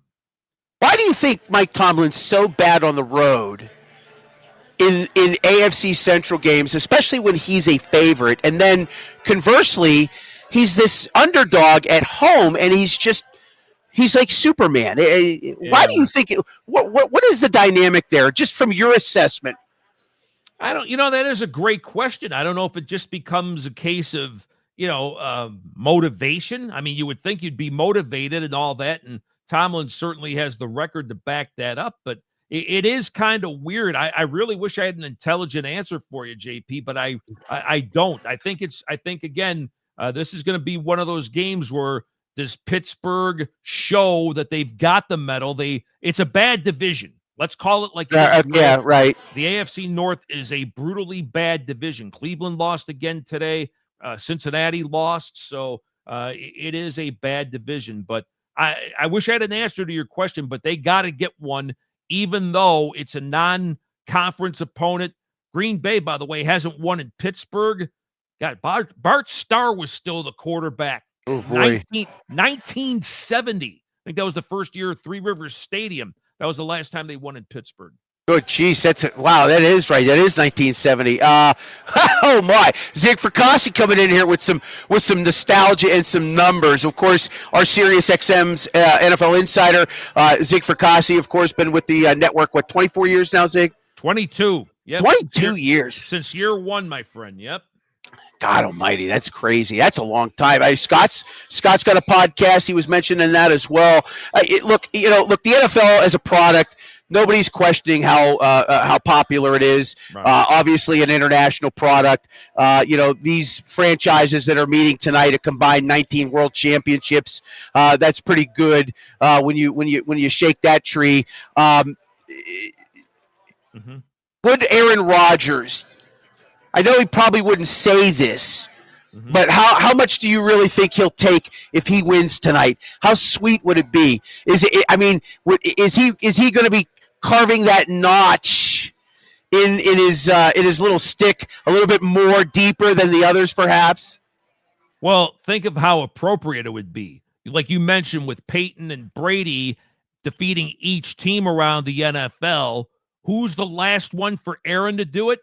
Against the team that he played for 18 years. Yeah. And on national TV, it sets up for great drama once the game kicks off at 8:15. So, yeah, I think there'd be a little more emotion to it, and he'll deny it, but deep down, he's already motivated. He'll be motivated enough to see the yellow and white and green of the Green Bay Packers.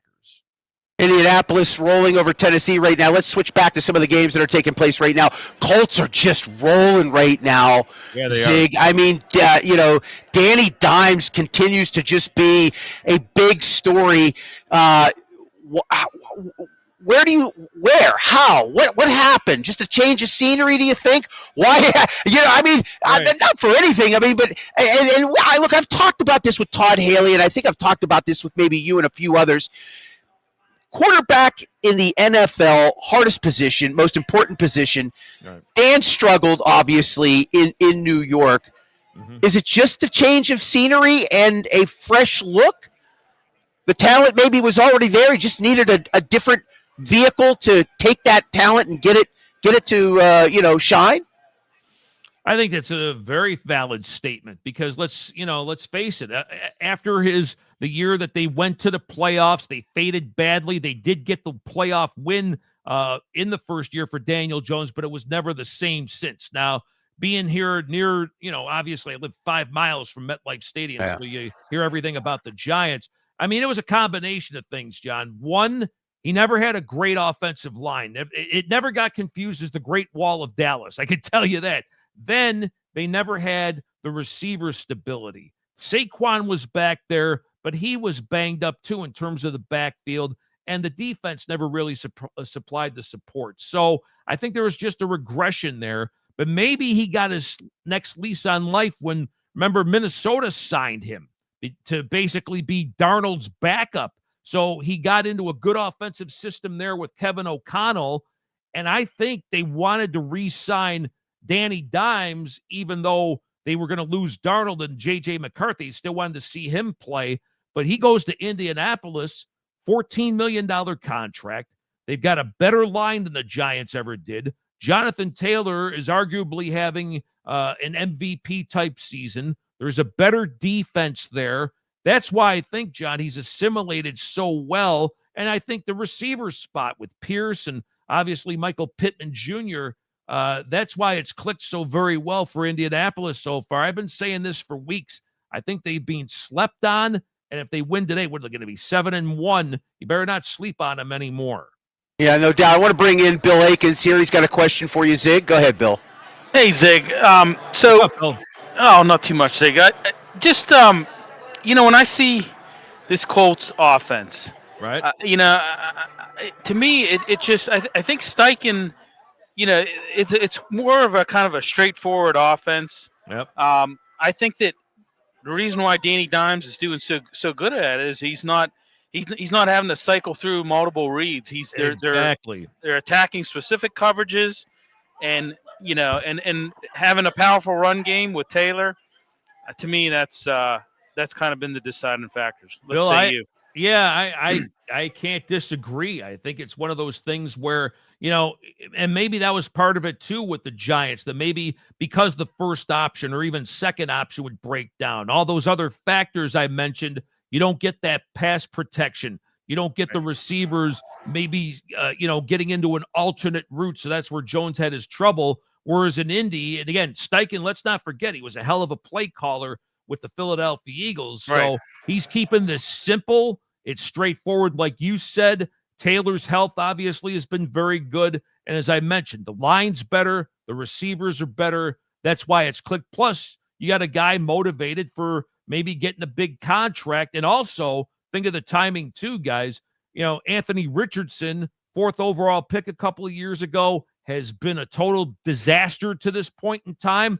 It was the perfect storm for Daniel Jones to go to Indianapolis. Hey, Steichen, Coach of the Year.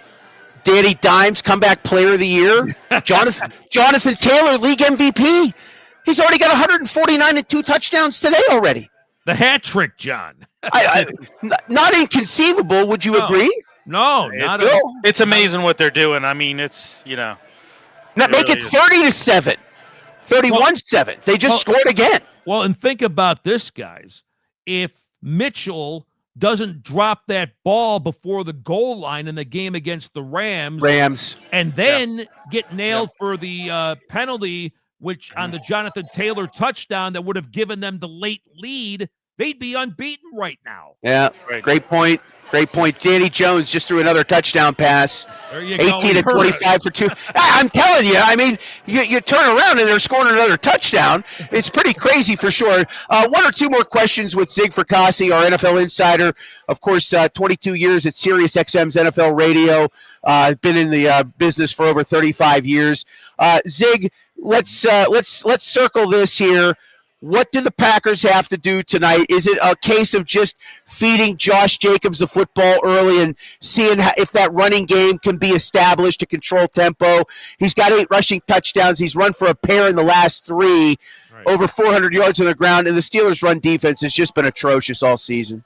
Yeah, and I think they would probably like to have a little more balance there. John, you mentioned the stat numbers, and I heard our guys talking about this yesterday on NFL radio, that Jacobs may not be getting the yardage that he used to, but now, he does score, which is encouraging. So I'm thinking if Matt LaFleur would love his ideal type of balance, he'd love to give, Jacobs 20 to 25 carries, minimize the potential mistakes of Jordan Love, who's been a little bit hot and cold yet early in his career here. But again, I think they would like to establish that, and then probably get Christian Watson, as I mentioned, if he winds up playing in this game, it would be his first action. So to get him going in the offense as well, and keep an eye on that tight end. They got an emerging stud there in Tucker Kraft, who they've been going to a lot this year. All right, before I let you go, big prediction: who wins tonight? Ooh, good question. I will side with Aaron to complete the victory lap, if you will. Pittsburgh by 3. Great. I think a lot of people probably have that consensus right now. Zig, you're the man. I appreciate it. We missed you for 2 weeks. I know. But we got you back, and that's all. I mean, it's a complete show now. It is. We're just going to turn the show off, actually, is what I'm kidding. Zig, thank you. I got another hour and a half to do. Thanks, buddy. I appreciate it. All right, guys. Thanks, Always Zig. great to be with you. Take care. Yep. All right, Thank Zig you. Fracassi, our NFL insider from SiriusXM's NFL Radio. It is Steel City Sunday live from the North Park Lounge, Richland, and the Hilltop Event Center on Route 8 in Gibsonia. John Phillips here, Bill Akins alongside of me. Anthony Halkias is not going to be joining us tonight. He is enjoying the terrible tailgate, and he's going to the game this evening, so we'll check in with him next week. So we got an open segment to chit-chat. I've got a question for you. All right, go ahead. What do you think about these throwbacks tonight that they're wearing? Look, What I'm wearing right now. I've never been a fan of that design. I'm not going to lie. I hate the stripes, the black stripes. Yeah, I like them. They're better than the Bumblebees. I'll say that Yeah. much. The Bumblebees, they might have been the worst. I don't know if it was the old gold too. That was a different gold color they used Right. in that design. They look like prison jumpsuits. Not to say that they're criminals, but hey, they were not. Those were bad. The only These complaint are a I little have, better. the only complaint I have with these, you have white numbers on the front, Okay. then you got black numbers on the back. Yeah, I don't know think that. You should just, I will say I like the patch. yeah, absolutely. Patch is nice. I like that one. That's pretty solid. But I don't know. I wish they would. Now I guess the Packers are wearing the white color rush. Correct. Yeah, Because they didn't want the yellow You're helmets. right. Yeah. Yeah. Those are. And I'm not gonna lie. That Bengals look last week was pretty nice. I love. I you love like the those. all white. Oh yeah, I do love. not. See, I do do- not. The blacks, no orange, just the black and the white. That I thought that looked really, maybe a touch of orange, maybe, but I thought those were pretty sharp unis last week. Okay, so I got a question for you. So you said you didn't like the Bumblebees. Okay, so you didn't like the beige pants, correct? Nah, no. What if they would have had black pants? Better? Maybe, probably. Okay. Yeah, probably. Not that I'm a fashion designer of any kind. Well- although I did work for an art college for 10 years. All right, I did work for an art college for 10 years, but no, the black probably would have made it look a little bit better. I would think. I just thought the gold was not good. It really did remind me of a prison uniform.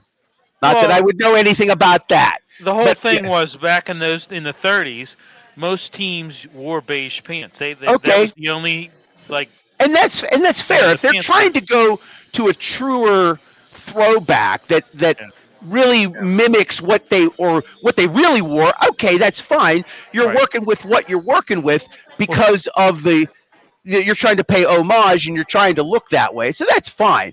I do like those better. I like those better than the Bumblebees. If those never came back, I would probably be okay with it. I don't know. How about you? Do you have a Bumblebee? I do have a Bumblebee jersey. I have a Roethlisberger, but I didn't mind them. I really didn't mind. They had that the square with the number. Well, Remember? see, I like the block numbers. You do. Okay. Yeah, I do. So I don't care. Just go out and play and cover my bets. That's all I really care about, Bill. Come on. When are we going to get you to have 15 betting apps and you get your allotment of money from the government? You're just I'm putting it all on this 9-legger. All dogs to win. Oh, Yeah, every favorite covers. yeah, I'd be in the dog house. Yeah, right. Yeah. Yeah, I hear you there. Yeah. Well, smart that you don't. I will say that much. Okay, I do want to let you know that Steel City Sunday is brought to us in part by Arch Masonry and Restoration. The good people at Arch Masonry and Restoration have been a sponsor of this show from day one. I have been working with this company for a decade now. They are looking for professional craftsmen bricklayers, block layers, concrete finishers, labor help. And if you don't have experience, that's okay. They can get you on the job training. They have advancement programs and classes that can jumpstart a career as a bricklayer or block layer or a concrete finisher. All you got to do is call them, 412-564-5733, or visit their website, archmasonryinc.com, to learn more. Even though we're heading into the winter months, they stay busy. And that is a key in construction, especially here in the Northeast. Okay, Steel City Sunday rolls around. We got Bill Krakenberger coming on in about 10 minutes. Bill is a professional gambler, and he has been in Vegas for quite a long time. He is on VSiN Network. He is on Fox Sports Radio nationally on the weekends. You can visit his website, Crack Wins with a K, K-R-A-C-K Wins. He's a great follow on X. I will tell you right now, he's one of my favorites. His lists of Vegas, like top fives that he does, he's always talking about like the local casinos because he's a local. He lives there. And yeah, we're enamored. When we go to Vegas, the Strip is always alluring and a great place to go to. But there are some great finds off Strip. I discovered Ellis Island Casino while I was down there. That's an off Strip casino. Boy, they just revamped their place. That one's certainly fun. There's Red Rock. There's a whole bunch. We'll talk with Bill Krakenberger in just a few minutes when he jumps on here, get his thoughts on Vegas life, and we'll certainly talk about why the chalk has been so chalky in the NFL. The favorites have been really, really laying the wood to everybody. Another example of that again today, as I'm looking at it, chalk early 5-2 against the number. And if you look at the board right now, the favorites right now in the late window here in the afternoon are all covering, all three of them. Almost too easily, actually. They're looking to go 8-2 before the late game tonight. I don't know how that bodes for the Steelers. I would probably say regression to the mean when you're looking at things, but as it is right now, the favorites are just clubbing everybody, and Vegas is, I would think, probably getting whacked. The books are taking it on the chin. The public generally, as a rule of thumb when it comes to sports betting, is chalk heavy. They like to bet the favorites. That's why they're the public. The public likes to bet the public teams. Public teams today, Denver, Baltimore, just looking at a few others, New England, Philadelphia, big public team. They're going to bet those teams, and they don't care. They don't care what the number is. So when Bill joins us here in a few minutes, we'll talk about his thoughts on gambling and how it has changed, especially as somebody who's a professional, just capping, how you look at what you're going to wager on. We didn't have computers 30, 40 years ago, right? I learned my first betting formula when I was 26 years old from some guy that I had, had heard me on the radio, and he was like, hey, I want to meet you and talk to you about how I, bet. Is he on? We got Bill now? Oh, no. So when Bill joins us, we'll get into that in a little bit. But, yeah, this guy sat down with me at a Buffalo Wild Wings, and he basically showed me, Chick Jack's backstage. All right. Let's bring Chick Jack in. Why not? Chick Jack Johnson, live from Biloxi. How you doing, buddy? The public is killing it again today. Yeah, they are, and we were ready for that. We were. Yeah, we were ready for that. You had the Bills, you had the Dolphins early. You had the Giants early, and obviously the Cam Scatterboo injury was devastating in terms of that. But you had the Jets as well, and the Dolphins outright, and the Jets all outright were definitely very solid. P versus S's. Yeah, that's right. I mean, look, and that's the good part about, I think, what we're trying to do is that we avoided another disaster today. Had we been on that chalk, I mean, on all the dogs, it wouldn't have been a really good day. So we were very selective in what we got. And just luckily, and I said on Twitter, I think if Scatteroo doesn't get hurt, I think we cover that number also. Maybe sweep. Yeah, maybe sweep. Yeah, no, without a doubt. And again, you're getting this data that most people aren't getting. You have access to this stuff as somebody who was a professional odds maker working for Mirage and other books. You're waiting almost. We talk about closing line value. If you sharps early on are going to find something that they're going to play. We talked about the Pitt and the Duke, the NC State game yesterday, where the line starts at 9 and then it just falls and falls and falls, and there's no value. The closing line value is just not there. It seemed like you found that today, where you're looking at the numbers and the handle and everything that's coming in. What's the public betting? Where's the sharps at? And it was smart to be selective today in those regards. Yeah, I mean, for us, we're looking. Look, part of the problem is we can't really do what we do in real time, right? Yes. I have to get the information that I have out to guys so that they can act upon it. If it was just me sitting behind a computer all day like I do and just me betting, I would be waiting till the last second before I made any of these bets. So we're at a disadvantage there, but basically we're looking where the money's at, and we're looking for the late sharp move on that, and we're trying to get on the house side. That's all we're trying to do. Yeah. Well, real quickly before I let you go, where are we at on this game tonight? What are you seeing right now? Yeah, I mean, look, it was a pretty stale board most of the day. There's some 2.5s. There's a few 3s out there. Look, Green Bay was on our sharp report early in the week. They got hit, on Tuesday, but really nothing since. It's just been kind of stale. So and right now, my guys are tweeting me and they want to play, but there's just nothing there. And if there's nothing there, we're just not going to pull the trigger. Yeah, they're action junkies is what we like to call them. Yeah. Look, I've had enough of the action. I am not into action. I'm into W's. I hear you. Jick Jack, thank you for coming on this week. I appreciate it. You're the man. I love your stuff. Keep doing what you're doing, buddy. Thank you, man. Enjoy it. You guys, good luck tonight. Go Steelers. All right, and of course, WinWorks. WinWorks, real quick. Let people know about WinWorks if you don't mind. Yeah, so that's my partners, man. I mean, these guys are so good. They're always looking to partners, a partner in betting, just all kind of stuff. If you have any questions at all, just send those guys a DM. They can help you. At WinWorks on X, correct? That's right. WinWorks Gaming on X. Yes. All right. Jick Jack, thank you. I'll talk with you next week, buddy. Thanks. All right, man. Take care. All right, Carl Jick Jack Johnson, retired odds maker, was at the Mirage for years in Vegas, retired living in Biloxi, Mississippi. He's on Spaces on X at Jick Jack Johnson. Check him out. Really does. He's not into the, like he said, he's not into the action stuff. He's into where the books need the help at, right? What's the public betting on? Where are the sharps at?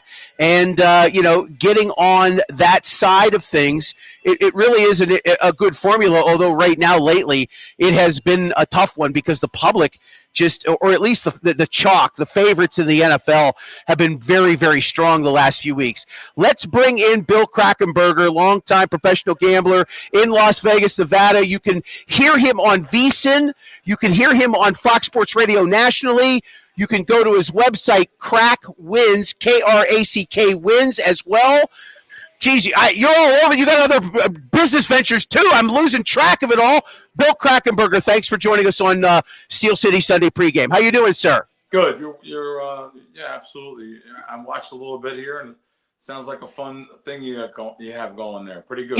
It's last week we had our biggest audience. It dipped this week. It's weird. We're getting there. I tried to spend money on X to advertise, and they're like, no, we can't let you. Meanwhile, they've taken $100 out of my business checking account already. I'll call Elon Musk. I'm sure he'll handle things. Let's talk about today if we can get started. Before I get into Steelers and Packers with you, the favorites have been very strong the last few weeks, Bill. I mean, I know there's ebbs and flows through all of this, but 5-2 early. and it looks like they're going to sweep the board here in the afternoon. How did you see the board before things played out today? I just want to get your thoughts on that. Well, any given Sunday, anything can and will happen.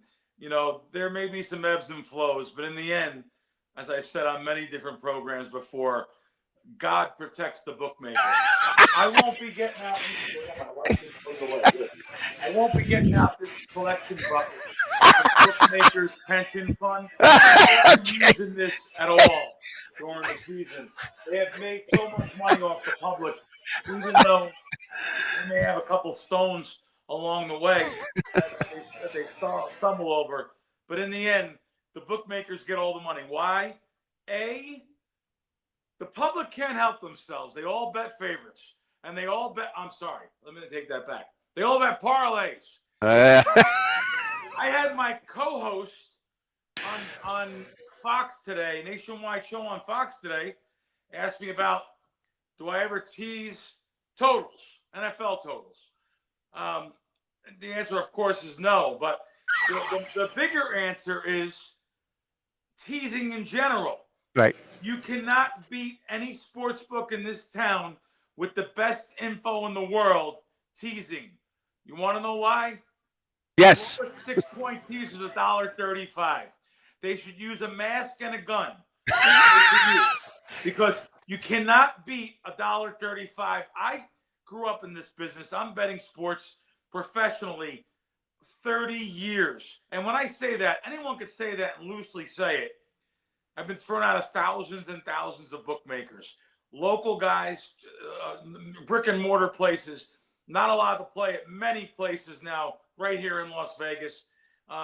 Everyone's going to, everyone thinks they're a bookmaker now. Everyone has you send some money to a far off spot and you get these PPH accounts and now you're a bookmaker and you give someone like myself an account. And in the end, you're not gonna like what's gonna happen. I could lose any given week. Right. I'm gonna beat you in the end. But the reason why I'm saying, when I first started playing these things professionally in the mid '90s, my 6-point teasers were even money. I laid $1.15 on 7-point teasers. Right. Multiple shops, not one or two. I had 5 shops that were even money on 6-point teasers. So one of them was on 60 Minutes. The 3 owners, Jay, Hayden, and Steve, that own WSCX. They had 6-point even teasers. They're on 60 Minutes saying they're going to take over the world. This, that. They're in Antigua. Next thing you know, they're out of business and screwing all the customers. All I can tell you is now the way it's built, now the way it is with $1.35 teasers, you can't beat the teaser game. You can't. NFL sides, NBA sides, the hardest things in the world to beat. Lots of guys will tell you they beat it. Lots of guys will advertise their sides and talk. Listen, I've worked with the sharpest syndicates in the world. Sharpest syndicates in the world.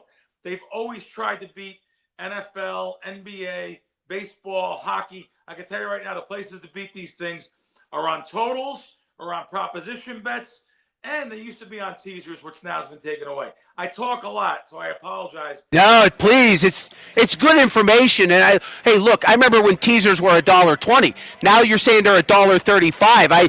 I like since the change in the laws in 2018, virtually every state you can gamble in, apps, betting sites all over the place, but the odds have gotten worse. Why? Why is the handle at FanDuel 18% crack? That's insane. Like 18% handle, or that's like. When you're saying handle, do you mean hold? I'm sorry, hold. Yeah, it used to be 5%, right? In Vegas, 5%. Vegas would be on their hands and knees. Chris down at South Point would be on his hands and knees to hold 4 or 5%. Now this is news to me. 18% hard. I saw a report a couple weeks ago. That sounds hard to believe. If I can dig it up, I'll send it to you. That's insane. Now the Barstool guy, the Stoolies, putting into DraftKings. I know they were holding about 10, 11%, 12%, and I'm not trying to go after anyone, but that just shows you that what they're teaching over there and what the Barstool guys are showing, and they make money indirectly because these guys are all losers. That's why they put them in the draft. I'm not going after them guys. No. It's very entertaining. Now, if you're paying for entertainment, I understand. Have some fun. Listen to some of these guys. Enjoy it a little bit. Don't take it too serious. They don't take themselves too serious. But so I'm not going to, definitely not picking on them. I like a lot of the things that Portnoy does. Love the pizza reviews. They're very entertaining, very fun. But as far as giving out winning factual information, very hard to do. And these guys that are on certain networks, the TikToks, the Instagrams, and people showing the money and the fancy cars and the fancy clothes and watches and a broad on each arm. Yeah, they're all wonderful. It's fugazi. It's not real. It's not. But the kids out there, you ask me why they're winning, why that hold is so high. Why? We've conditioned society to bet things that I've never even seen before. Yeah. Same game parlays. Right. What they do is money line. Listen, before these PAPs was repealed, 7-8 years ago, the money lines on games were minus 130, comeback plus $1.10. Now all these companies are minus $1.30, and the other way is minus $1.10. It's crazy. The juice conditioned this whole new genre of sports betting that thinks they can watch ESPN. Oh, I can beat that. I watch these guys on the way. I know what I'm doing. And now not only do they have losing information, now they're paying double the juice. But we've conditioned society to think they can beat that. And now you hear all these stories that come out, all these gambling things. Already the biggest three-letter word in any sports book, any given Sunday is fix. It was fix. I should have won. I knew there was a reason. Our eyes play tricks on us. Our eyes play tricks on us because we only watch the game from our side of the ball. I can have two guys sit side by side. One guy bet team A, one guy bet team B. Both guys are going to make a case why they should have won after the game. Why? Our eyes. That's what happens in the end. They say, man, I should have won that. I'm coming back on the next bet. I'm going to get on next week. They make them, they dangle a carrot for them every week. I know. It's okay. I got another question for you real quickly. 30 years ago, I used to work in Vegas at an old radio network, and Brady Cannon, who you probably know, he won the 2012 Super Contest with Sans Souci. He and I were at the Superbook at the old Las Vegas Hilton, now the Westgate, and we were betting NBA, and this guy, he's probably lost his last dime. He's been in Vegas for a long time. He goes, son, you know what the NBA means? I was 25. I'm like, no, sir, what? He goes, no bank account. That's a great lesson. That's why I don't bet the NBA.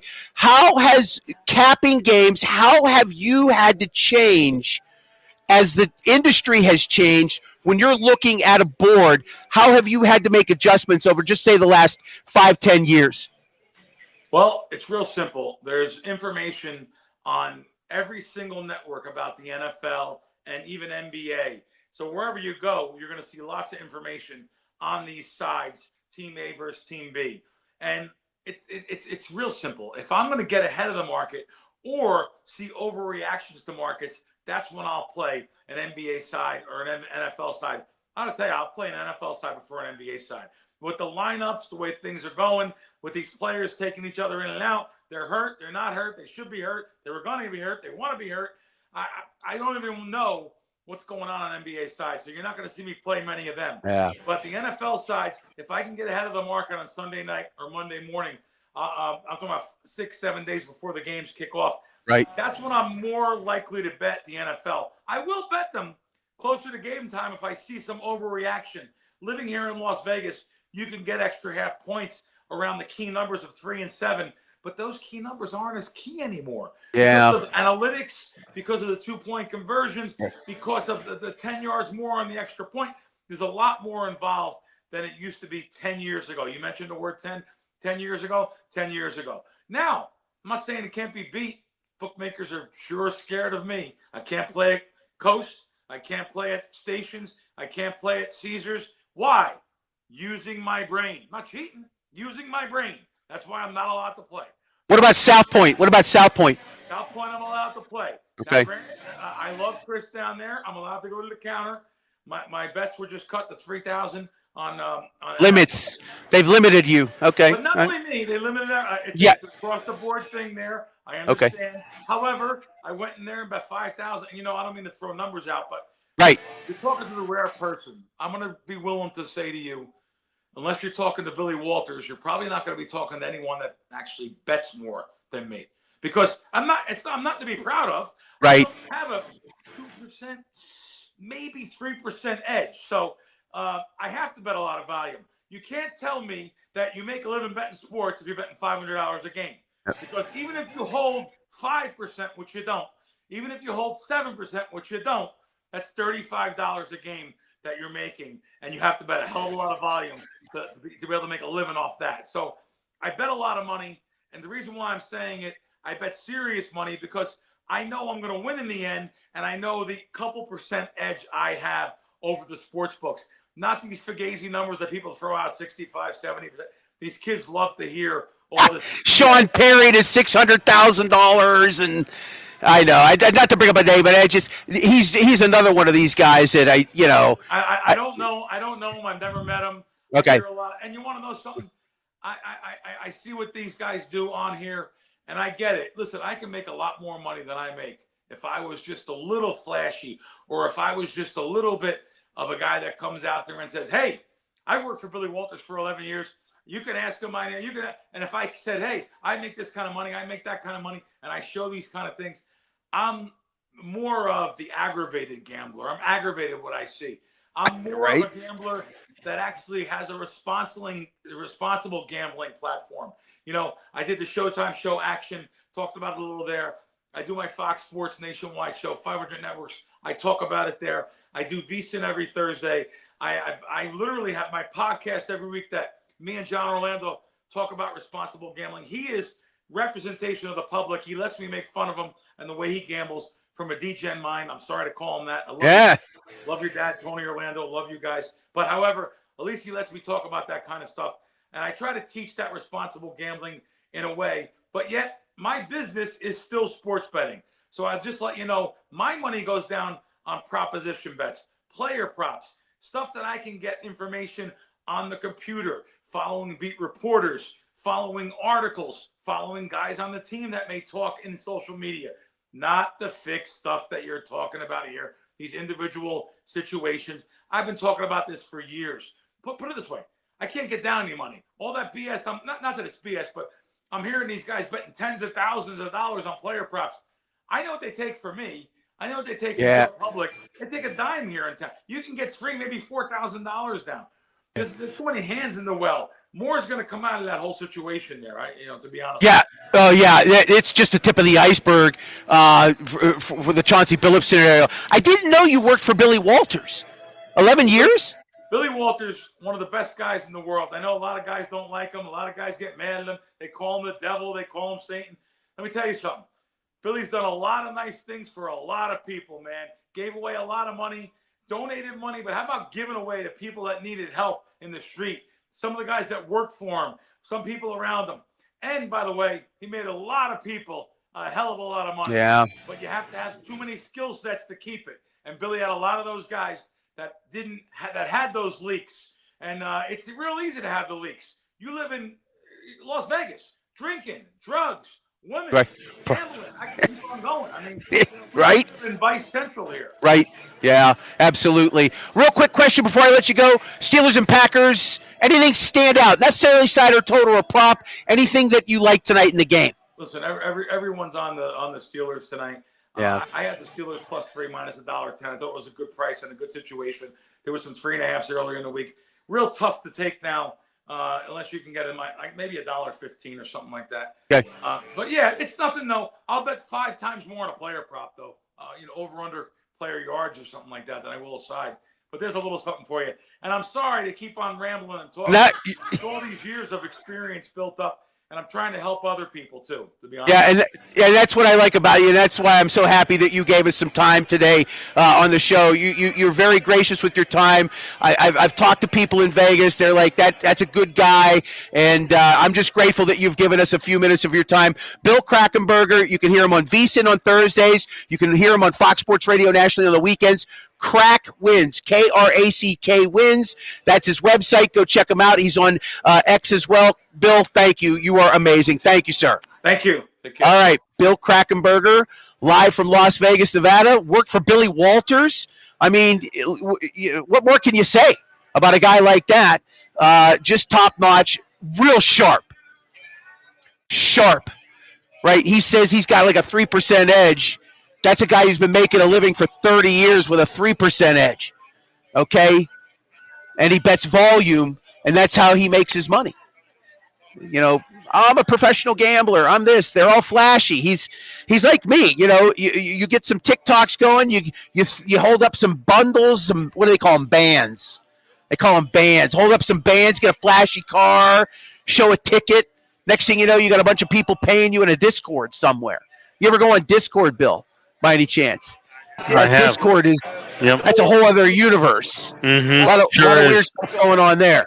Mm-hmm. Welcome to Steel City Sunday. If you're just tuning in, John Phillips is my name. I'm the host of the show. Lots of guests. We get you prepared for Steelers games. This week it's the Packers and the Steelers. Our audience is growing up here on X. It's a weird thing. Like last week, I don't know, we had thousands of people watching us, and this week maybe not as much, but hopefully you're hanging around and enjoying what you're seeing. If you like the show, tell some friends about us, and we'll be back in the post-game, short post-game tonight. We'll have Jerry DePaula, and we'll also have John Fedko. Jerry's actually going to be joining us here in a few minutes. Actually, even before that, Paul Zeiss. Has Paul hopped in? Nope. Okay. Well, maybe we'll get Paul. Mike Ostie at 7:15 with the mic drop.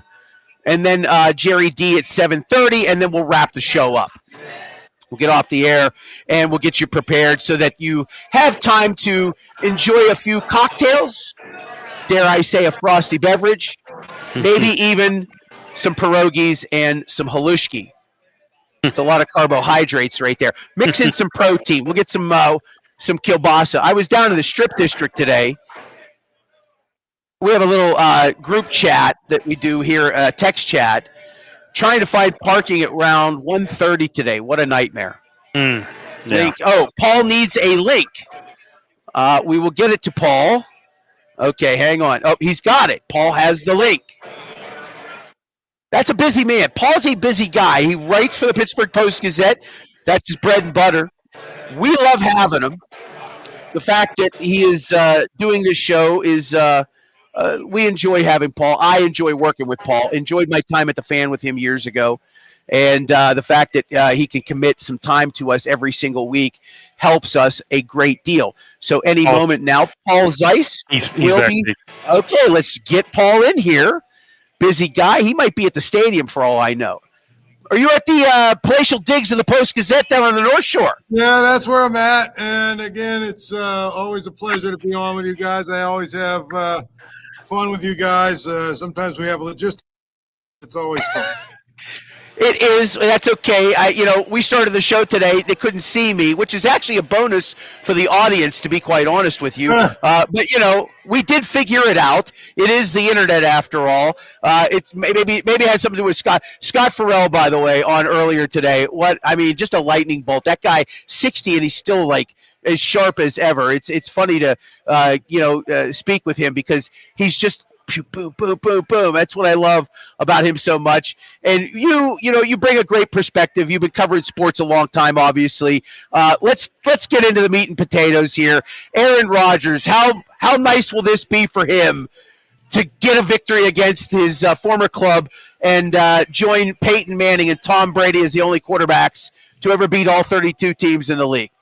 Well, I think that's the biggest thing is that, it's not just his only, his former team. I think the big thing is it gives him an opportunity to beat every team in the NFL. Of course, Yeah. that's one of those stats where, you basically have to be a quarterback that changed teams in order to do that. I mean, Ben Roethlisberger couldn't beat the Steelers because he always played for the Steelers. So I think it's a neat thing, but it's not exactly, in my mind at least, it's not one of those things where I get that excited about. I'm sure, though, Aaron Rodgers wants to be in that elite class where, hey, I did get traded and I beat every team. Yeah, no doubt about it. Yeah, of course, he's knocked off he's knocked off the Jets before, but he certainly did it at the beginning of the season with the Steelers. Mike Tomlin, we talked about last week how that's a bad spot, right? He goes on the road on Thursday nights, and you're like, he's going to, some people are like, oh, this is different. This team's different. And they, and look, the first quarter and a half, they were doing extremely well, and then it kind of went sideways on them, and they lose. But now here he is on Sunday Night Football and an underdog at home where he excels. I've asked this of a couple people tonight. Why is it hot on that end and so cold on the other with this guy? What do you think it might be? Well, I think Thursday Night Football is different because you have to prepare and all that other stuff. And you have to make sure that you have a very quick turnaround of what you're doing. And maybe him and his staff just aren't very good at quick turnarounds. You know what I mean? That's the important thing. You know what I'm saying? To me, at least. No, so, that's fair. That's fair. I mean, Thursday night's different. You have basically, a day and a half to get it done. You know what I'm saying? Yeah. It's not a lot of time. Not a lot of time. Now he's 0-7 in these scenarios. Paul Zeiss of the Pittsburgh Post-Gazette joining us over on the North Shore. You covering the game tonight? You heading down to the stadium after this is done? Yeah, I'll be walking right across the street here.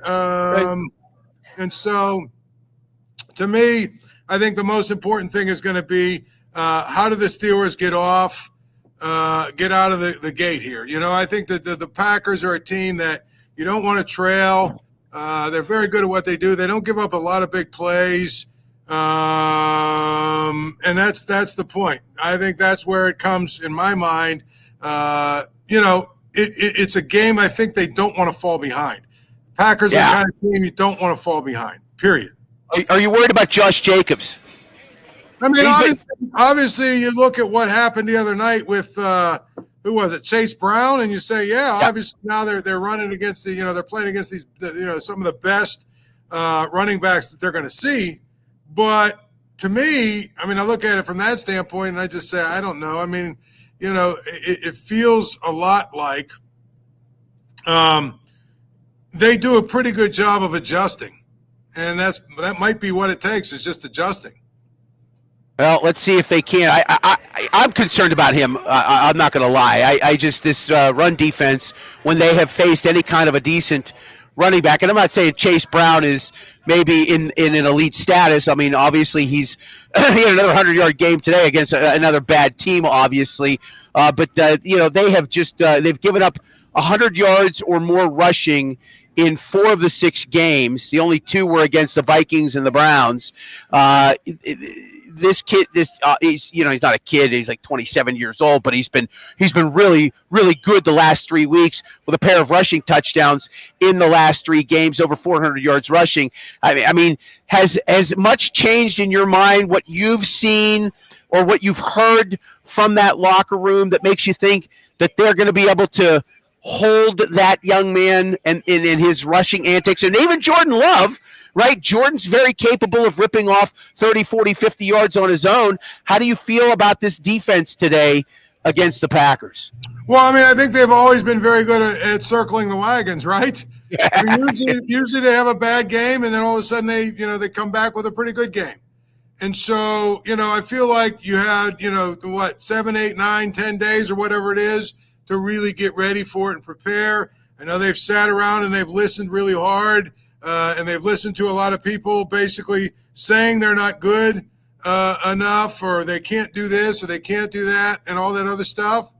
To me, I mean, I think that's the thing that will motivate them and get them to the point where they really want to play at a high level.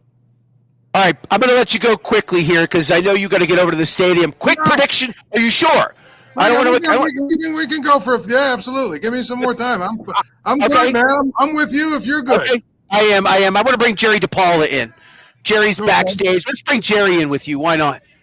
I mean, he works well enough with Fedco. He should probably work well enough with you. There's Jerry DePaula. How you doing, Jerry? John and Paul, how are you guys doing tonight? We're good. Yeah, we're really good. So, Jerry, we'll have a real short post game tonight, so I wanted to get you squeezed in here.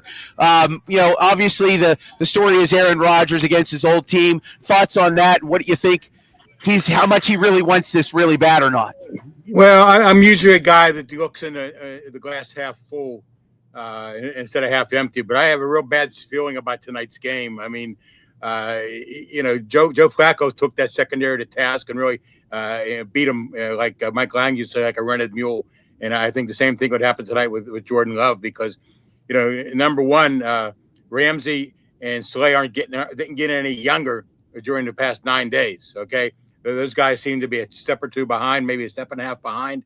And I think that's going to hurt the Steelers tonight. I think Rodgers is going to have a good game, but he had a good game last week. 30 plus. And they still lost. I just think that it's going to be a shootout tonight, and I'm not sure that Rodgers can keep up with Jordan Love, considering how poorly the Steelers' defense has played lately. Unless, of course, T.J. Watt starts putting more pressure on the quarterback, and they give Nick Herbig more of an opportunity to rush the passer tonight. Without a pass rush, that secondary is in big trouble. Yeah, Paul, that's definitely true. I mean, I think one of the things we've seen is Darius Slay is probably a step slow. Jalen Ramsey's no longer a shutdown corner, and Joey Porter needs to work on his technique and get better. So they're not very good in terms of being able to shut down the other team's passing attack unless they have the help of their pass rush. Yeah, I think that the Steelers came into this season, bragging about they're going to have the greatest defense in the history of the world, and they really haven't showed much of that at all over the first 6 games. Maybe a couple. They're 4-2. But let's put that out there right away. They're 4-2, which isn't bad, which is better than 2-4. But I think Aaron Rodgers has a lot to do with that, and I think the defense without a pass rush, I think pass rush changes everything.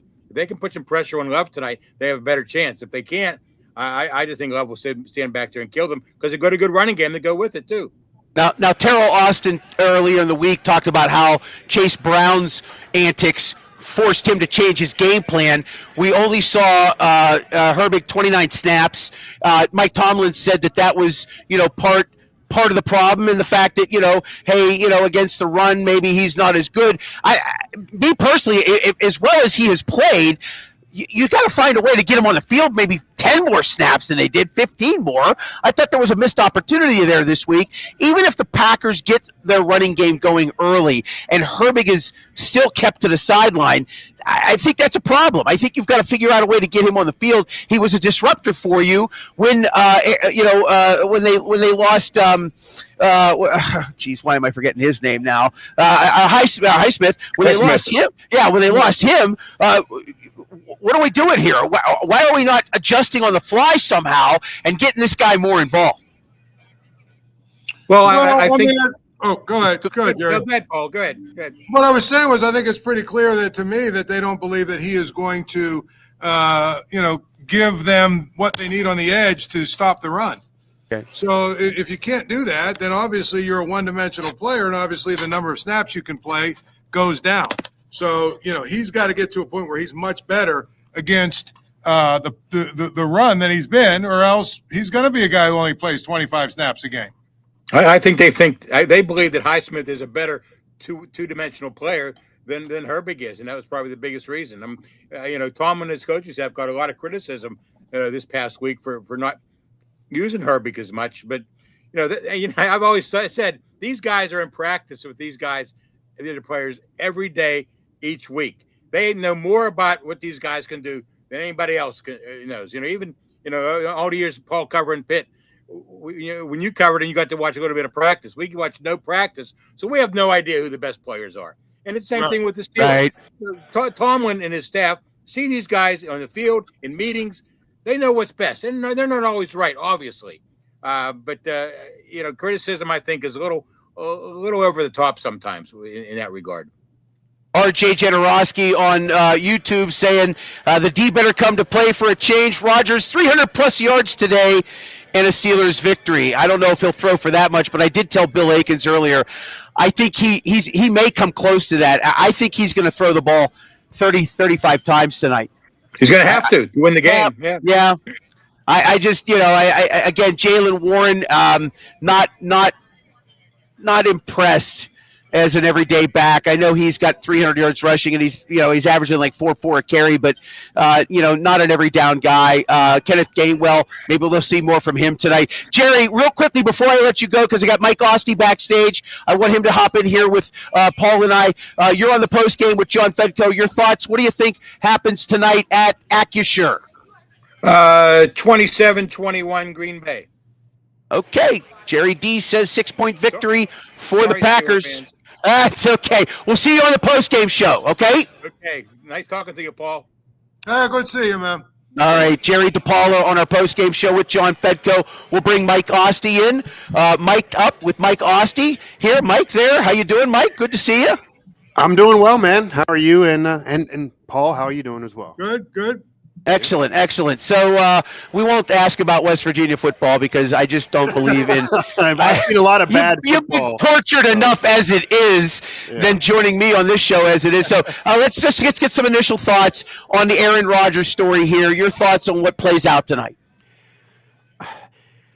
As Jerry was kind of just saying, a lot of this again falls on Aaron Rodgers. There's no reason for me to believe that he's going to all of a sudden throw 4 interceptions and single-handedly lose the game, but he still needs the offensive line to protect, and ideally still needs some semblance of a running game to make it easier on him.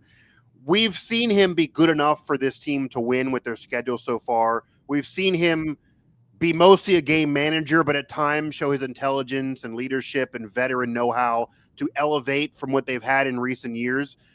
We've not seen him have to be the Aaron Rodgers back from his Packer days when he was a 4-time MVP and put the team fully on his back. If you believe that's a situation that may have to occur tonight, then I don't see that happening. I don't know when that ever is going to happen, but I think he'll still give you what he's been giving you. I think he's going to give you enough to win. Doesn't mean they're going to win, but I don't think we're going to leave the game saying, if Mason Rudolph started, or if they didn't bring Rodgers in at all, or they would have been better off with any of the other options realistically that could have quarterbacked this team. I don't think Rodgers is going to sink the ship, but he might make a mistake or two that maybe Green Bay capitalizes on. We've seen more of that in recent years from A-Rod than in the past, and I still doubt that you're going to see 350, 4 TDs.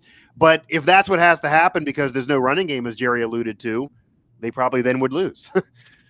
Now, do you two follow Le'Veon Bell on X by any chance? I do occasionally, and he had some gems, including off of the NBA news with their the gambling drama going on. He maybe had the tweet of the news cycle, to be honest. I didn't see that one. He just sent out a tweet on from Polymarket. He said easy money. He's got $50K on the Steeler money line to win 122.5. Is he going to get his nipples pierced? How's that? Hey, listen, I told Tony this. They missed the opportunity to go to do this in Cincinnati at Nippert Stadium. Well, that's true. Yeah. I mean, what are we even talking about here? It should have been a no-brainer. All right, Mike Ostie joining us, managing manager of West Virginia Sports Now, part of the Pittsburgh Sports Now family of websites, national writer for Yardbarker and heard on Sirius XM. Paul Zeiss of the Pittsburgh Post-Gazette. Also can hear him occasionally on 105.9 The X when Mark Madden is not there. We are Steel City Sunday, live from the North Park Lounge, Richland, and the Hilltop Event Center. All this brought to us by Arch Masonry and Restoration, looking for concrete finishers, bricklayers, and block layers. If you don't have an experience, that's okay. Call them, 412-564-5733, or visit archmasonryinc.com. We got the sponsors out of the way. Let's talk a little bit more about the Sunday night game here as the late games are wrapping up. Colts about to be 6-1? 6-1. 7-1. 7-1 now. They were 6-1. Yeah. I don't want to get don't want to get too far ahead of things, obviously, but I mean they're just laying waste to every. The Steelers a favor, as insane as that is. Yeah, right. They certainly have. They did. You're right. And I know obviously the Ravens won today, the Browns lost, but I mean that's just an unbelievable story in and of itself. But nonetheless, if the Steelers manage to find victory, it really sets up a monster game next Sunday at 1:00 again, not getting too far ahead. But I know the focus obviously is Green Bay. Mike, let's talk about Josh Jacobs. What do you expect of him tonight? Oh, go ahead, Paul. No, go ahead. Go ahead. I was gonna say, John, I gotta pull out here at 7:20. All right. So, well, then let's say goodbye. Let me give you my prediction. Yes. I think the biggest thing about it is this is a game. Mike Tomlin has this ridiculous record where he's an underdog at home. It's absolutely ridiculous what his record is when he's an underdog at home. And last I looked, they were plus 2.5. I feel like, the NFL is crazy this year. I mean, the Bengals beat them last week, lose to the Jets this week. The Falcons, they look horrible against the Dolphins. I feel like the Steelers are going to win this game. I think it's going to be something like 23-20. I just feel like they'll make more plays than the Packers. Mike Tomlin's record when he is an underdog, look it up, an underdog at home, especially in a night game, is absurd. So that's where we're going. We'll do it again next week. Thank you again for having me. All right, 17-8-1, by the way. That's the number, 17-8-1 you were looking for. Yeah. Thanks, Paul. Thank you. All right, we'll see you. All right, Paul Zeiss of the Pittsburgh Post-Gazette. We got a few more minutes with Mike Ossie, and then we will be done about 7:30 tonight. Mike, let's get into this run defense. Yeah.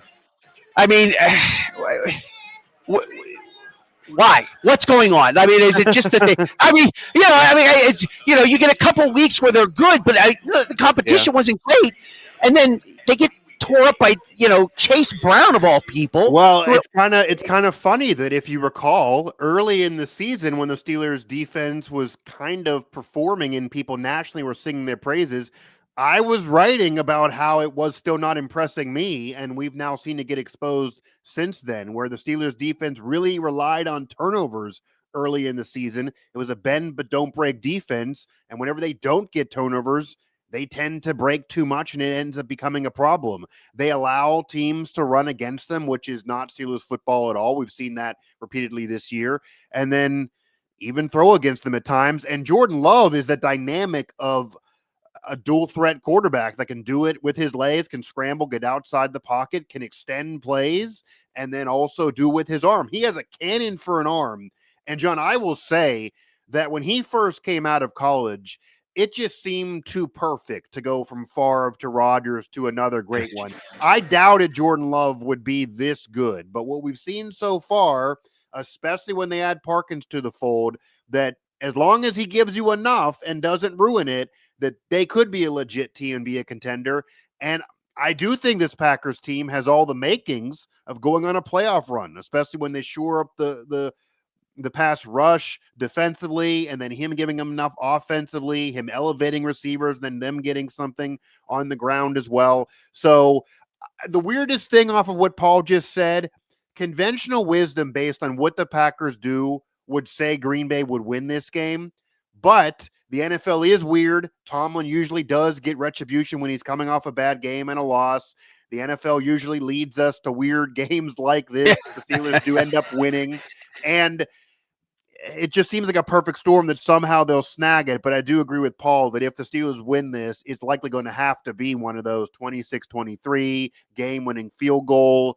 Obviously, a big game for an elite field goal kicker that they're happy to have, and Chris Boswell, maybe a game winner. I highly doubt they're going to have to do enough, but I highly doubt it's going to be one of those 42-36 or 36-34. If it goes in that neighborhood, which the Packers have played a couple of those this year, if it goes in that neighborhood, I think it heavily favors Green Bay.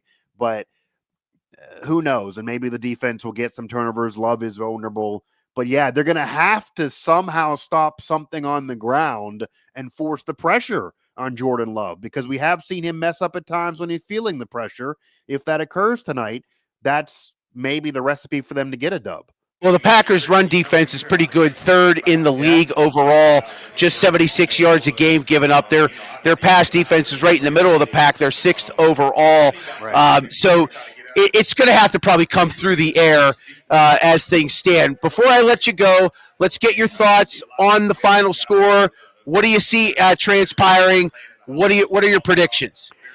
So After hearing what Jerry and Paul both said, and again, conventional wisdom here would lead me to pick Green Bay, but I do kind of find this to be a weird turn of events, kind of what Paul was saying. I'm not going to risk, getting my nipples pierced or anything here wild. That viral comment has already been thrown out there this year with Pittsburgh media, so I don't think I can top that. I'm going to say that the Steelers do get this victory, and I'm going to say they win it, and they do it off a late, if not game-winning field goal on a final drive. Maybe they get the ball and able to do something late. Maybe Rodgers gets that comeback game-winning drive, at least for a field goal that he was robbed of a week earlier that he thought he had with a pass to DK Metcalf, and has that moment. I'm going to say 26-23.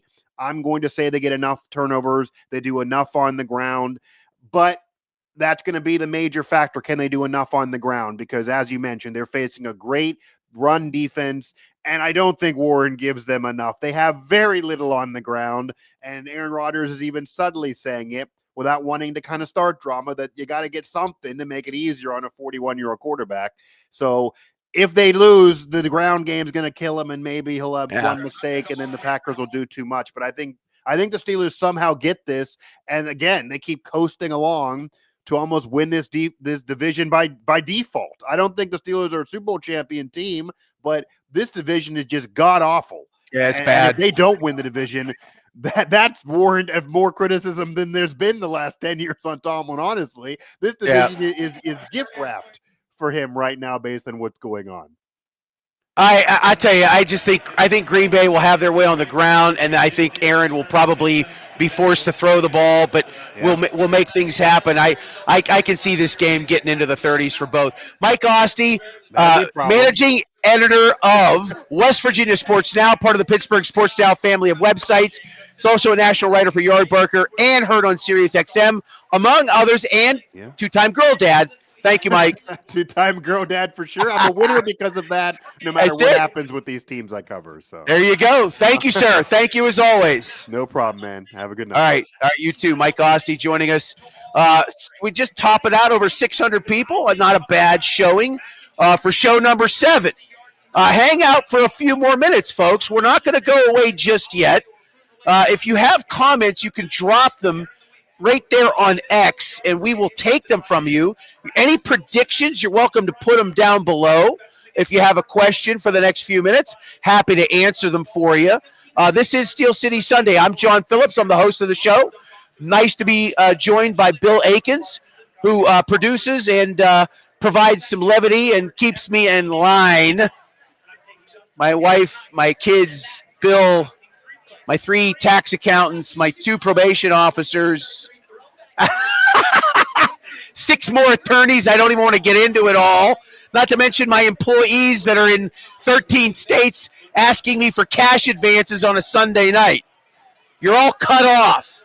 Haven't hit a parlay since late August. I'm not exceptionally happy about things. I've come so close. I had another one today. 6 legs went down, 1 leg shy. Thanks, Atlanta Falcons, you jerks. Bill, can I get you to become a degenerate gambler like I am? Any chance of that? Seven shows. Any to gamble? I don't think so. Not a chance. No. Unbelievable. I got too many vices. That's okay. Fair enough. Fair enough. All right, we're almost done. I'm going to make some predictions, and then we're going to wrap up the show. So just hang tight. Stay with us, and we thank you for joining us this evening. Brand new show. We actually are going to go to 4 hours of pregame starting next Sunday. 4-hour pregame show starting next Sunday at 9 o'clock here at the North Park Lounge, Richland. We are guest heavy on this program. Guest heavy. We had 10 guests this week. I'm going to try to have 12 next week. I'm a booking machine. I find people to talk to, interesting guests, and that's what this is about as we talk about Steelers football heading into a kickoff. And then when the game is over, as soon as the game's over, we have an hour of postgame. John Fedko joins us. Jerry DePaula joins us. Sometimes we get postgame sound from Mike Tomlin. Sometimes we don't. Nonetheless, join us for our show every week live here on X, on Facebook, on YouTube. And I was hoping to be on TikTok, but to TikTok. There you go. All right, predictions for tonight. Aaron Rodgers is going to throw for 300 yards tonight. I don't think the Steelers are going to have the time of possession battle won. I think Green Bay will win that tonight. I think they'll have the ball for about 35 minutes. That means Josh Jacobs is probably going to run for 100 yards. He will have at least one rushing touchdown. I think Aaron Rodgers will throw for at least 3. I think Jordan Love will throw for 250 and 2. I think DK Metcalf is going to have a big game tonight. I think he will have a big game tonight.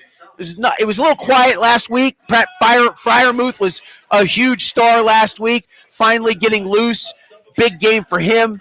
I think we see 33-31. I take that back. 33-30 is what I think we see tonight. 33-3, almost a mirror image with Aaron Rodgers leading a touchdown drive, okay? I think he leads a touchdown drive at the end of the game to win the game 33-30. That's it. That's my prediction. Go put your 26-leg parlay in on FanDuel right now. All right, don't do that. Not betting advice. Any last thoughts, Bill? Well, I think Rodgers is going to have a big game. Like everybody else, I'm concerned about the run defense. You can't get gashed on the ground again. You got gashed last week. That allows the opponents to control the clock, and then they set up, favorable, passing situations with that. So you can't get gashed on the ground again. You know what though? I'm going to say it's going to be. I'm going to go 24-21 Steelers. Okay, 24-21 Steelers. From Bill, I'm John Phillips. Hey, want to thank everybody. Want to thank North Park Lounge, Richland, and the Hilltop Event Center. Want to thank Arch Masonry. Again, in the construction trades, Arch Masonry, one of the best in Pittsburgh. 412-564-5733. Or visit them at archmasonryinc.com. They are looking for bricklayers, brocklayers. They're looking for concrete people, even construction laborers with no experience. They have programs that will get you a jump start in your career. Go check them out. archmasonryinc.com. For the entire cast and crew, for Zig, for Paul Zeiss, Mike Ostie, Jick Jack Johnson, Scott Farrell, Bill Krackenberger. Who else am I missing? Todd Haley, for crying out loud. Jerry DePaula, Bill Akins, for our guy, Cam Eazer from Green Bay Television. We want to say thank you for hanging in there with us tonight. Almost 700 of you right now. We love you. We'll hopefully see you on the post-game show. And don't forget, our next pregame show, next Sunday, 9 a.m., here at the North Park Lounge. We'll have 4 hours of pregame. 4 hours. Tons of guests. Stick around on our website. And don't forget, on all the socials, if you're on TikTok, Instagram, if you're on Facebook, you can find us at all of those sites at Steel City Sunday. Do we have the graphic? Maybe we have the graphic. If we don't have the graphic, that's okay. But if you're on those social media sites at Steel City Sunday, on all of them, go check us out on those. We provide daily content. We do little hits. I do all kinds of stuff. We got Bill's Breakdown. We got a ton of things. We'll always be sure to entertain you if you're checking us out. Thanks to everybody who's sticking in there. We are going to wrap up the show. I want to thank everybody who participated in today's program. Steelers and Packers about 45 minutes away. We hope you enjoyed the show. We'll talk to you in the postgame with Jerry DePaula and John Fedko. I'm John Phillips. This has been Steel City Sunday here on Facebook, YouTube, and X. Thank you for joining us.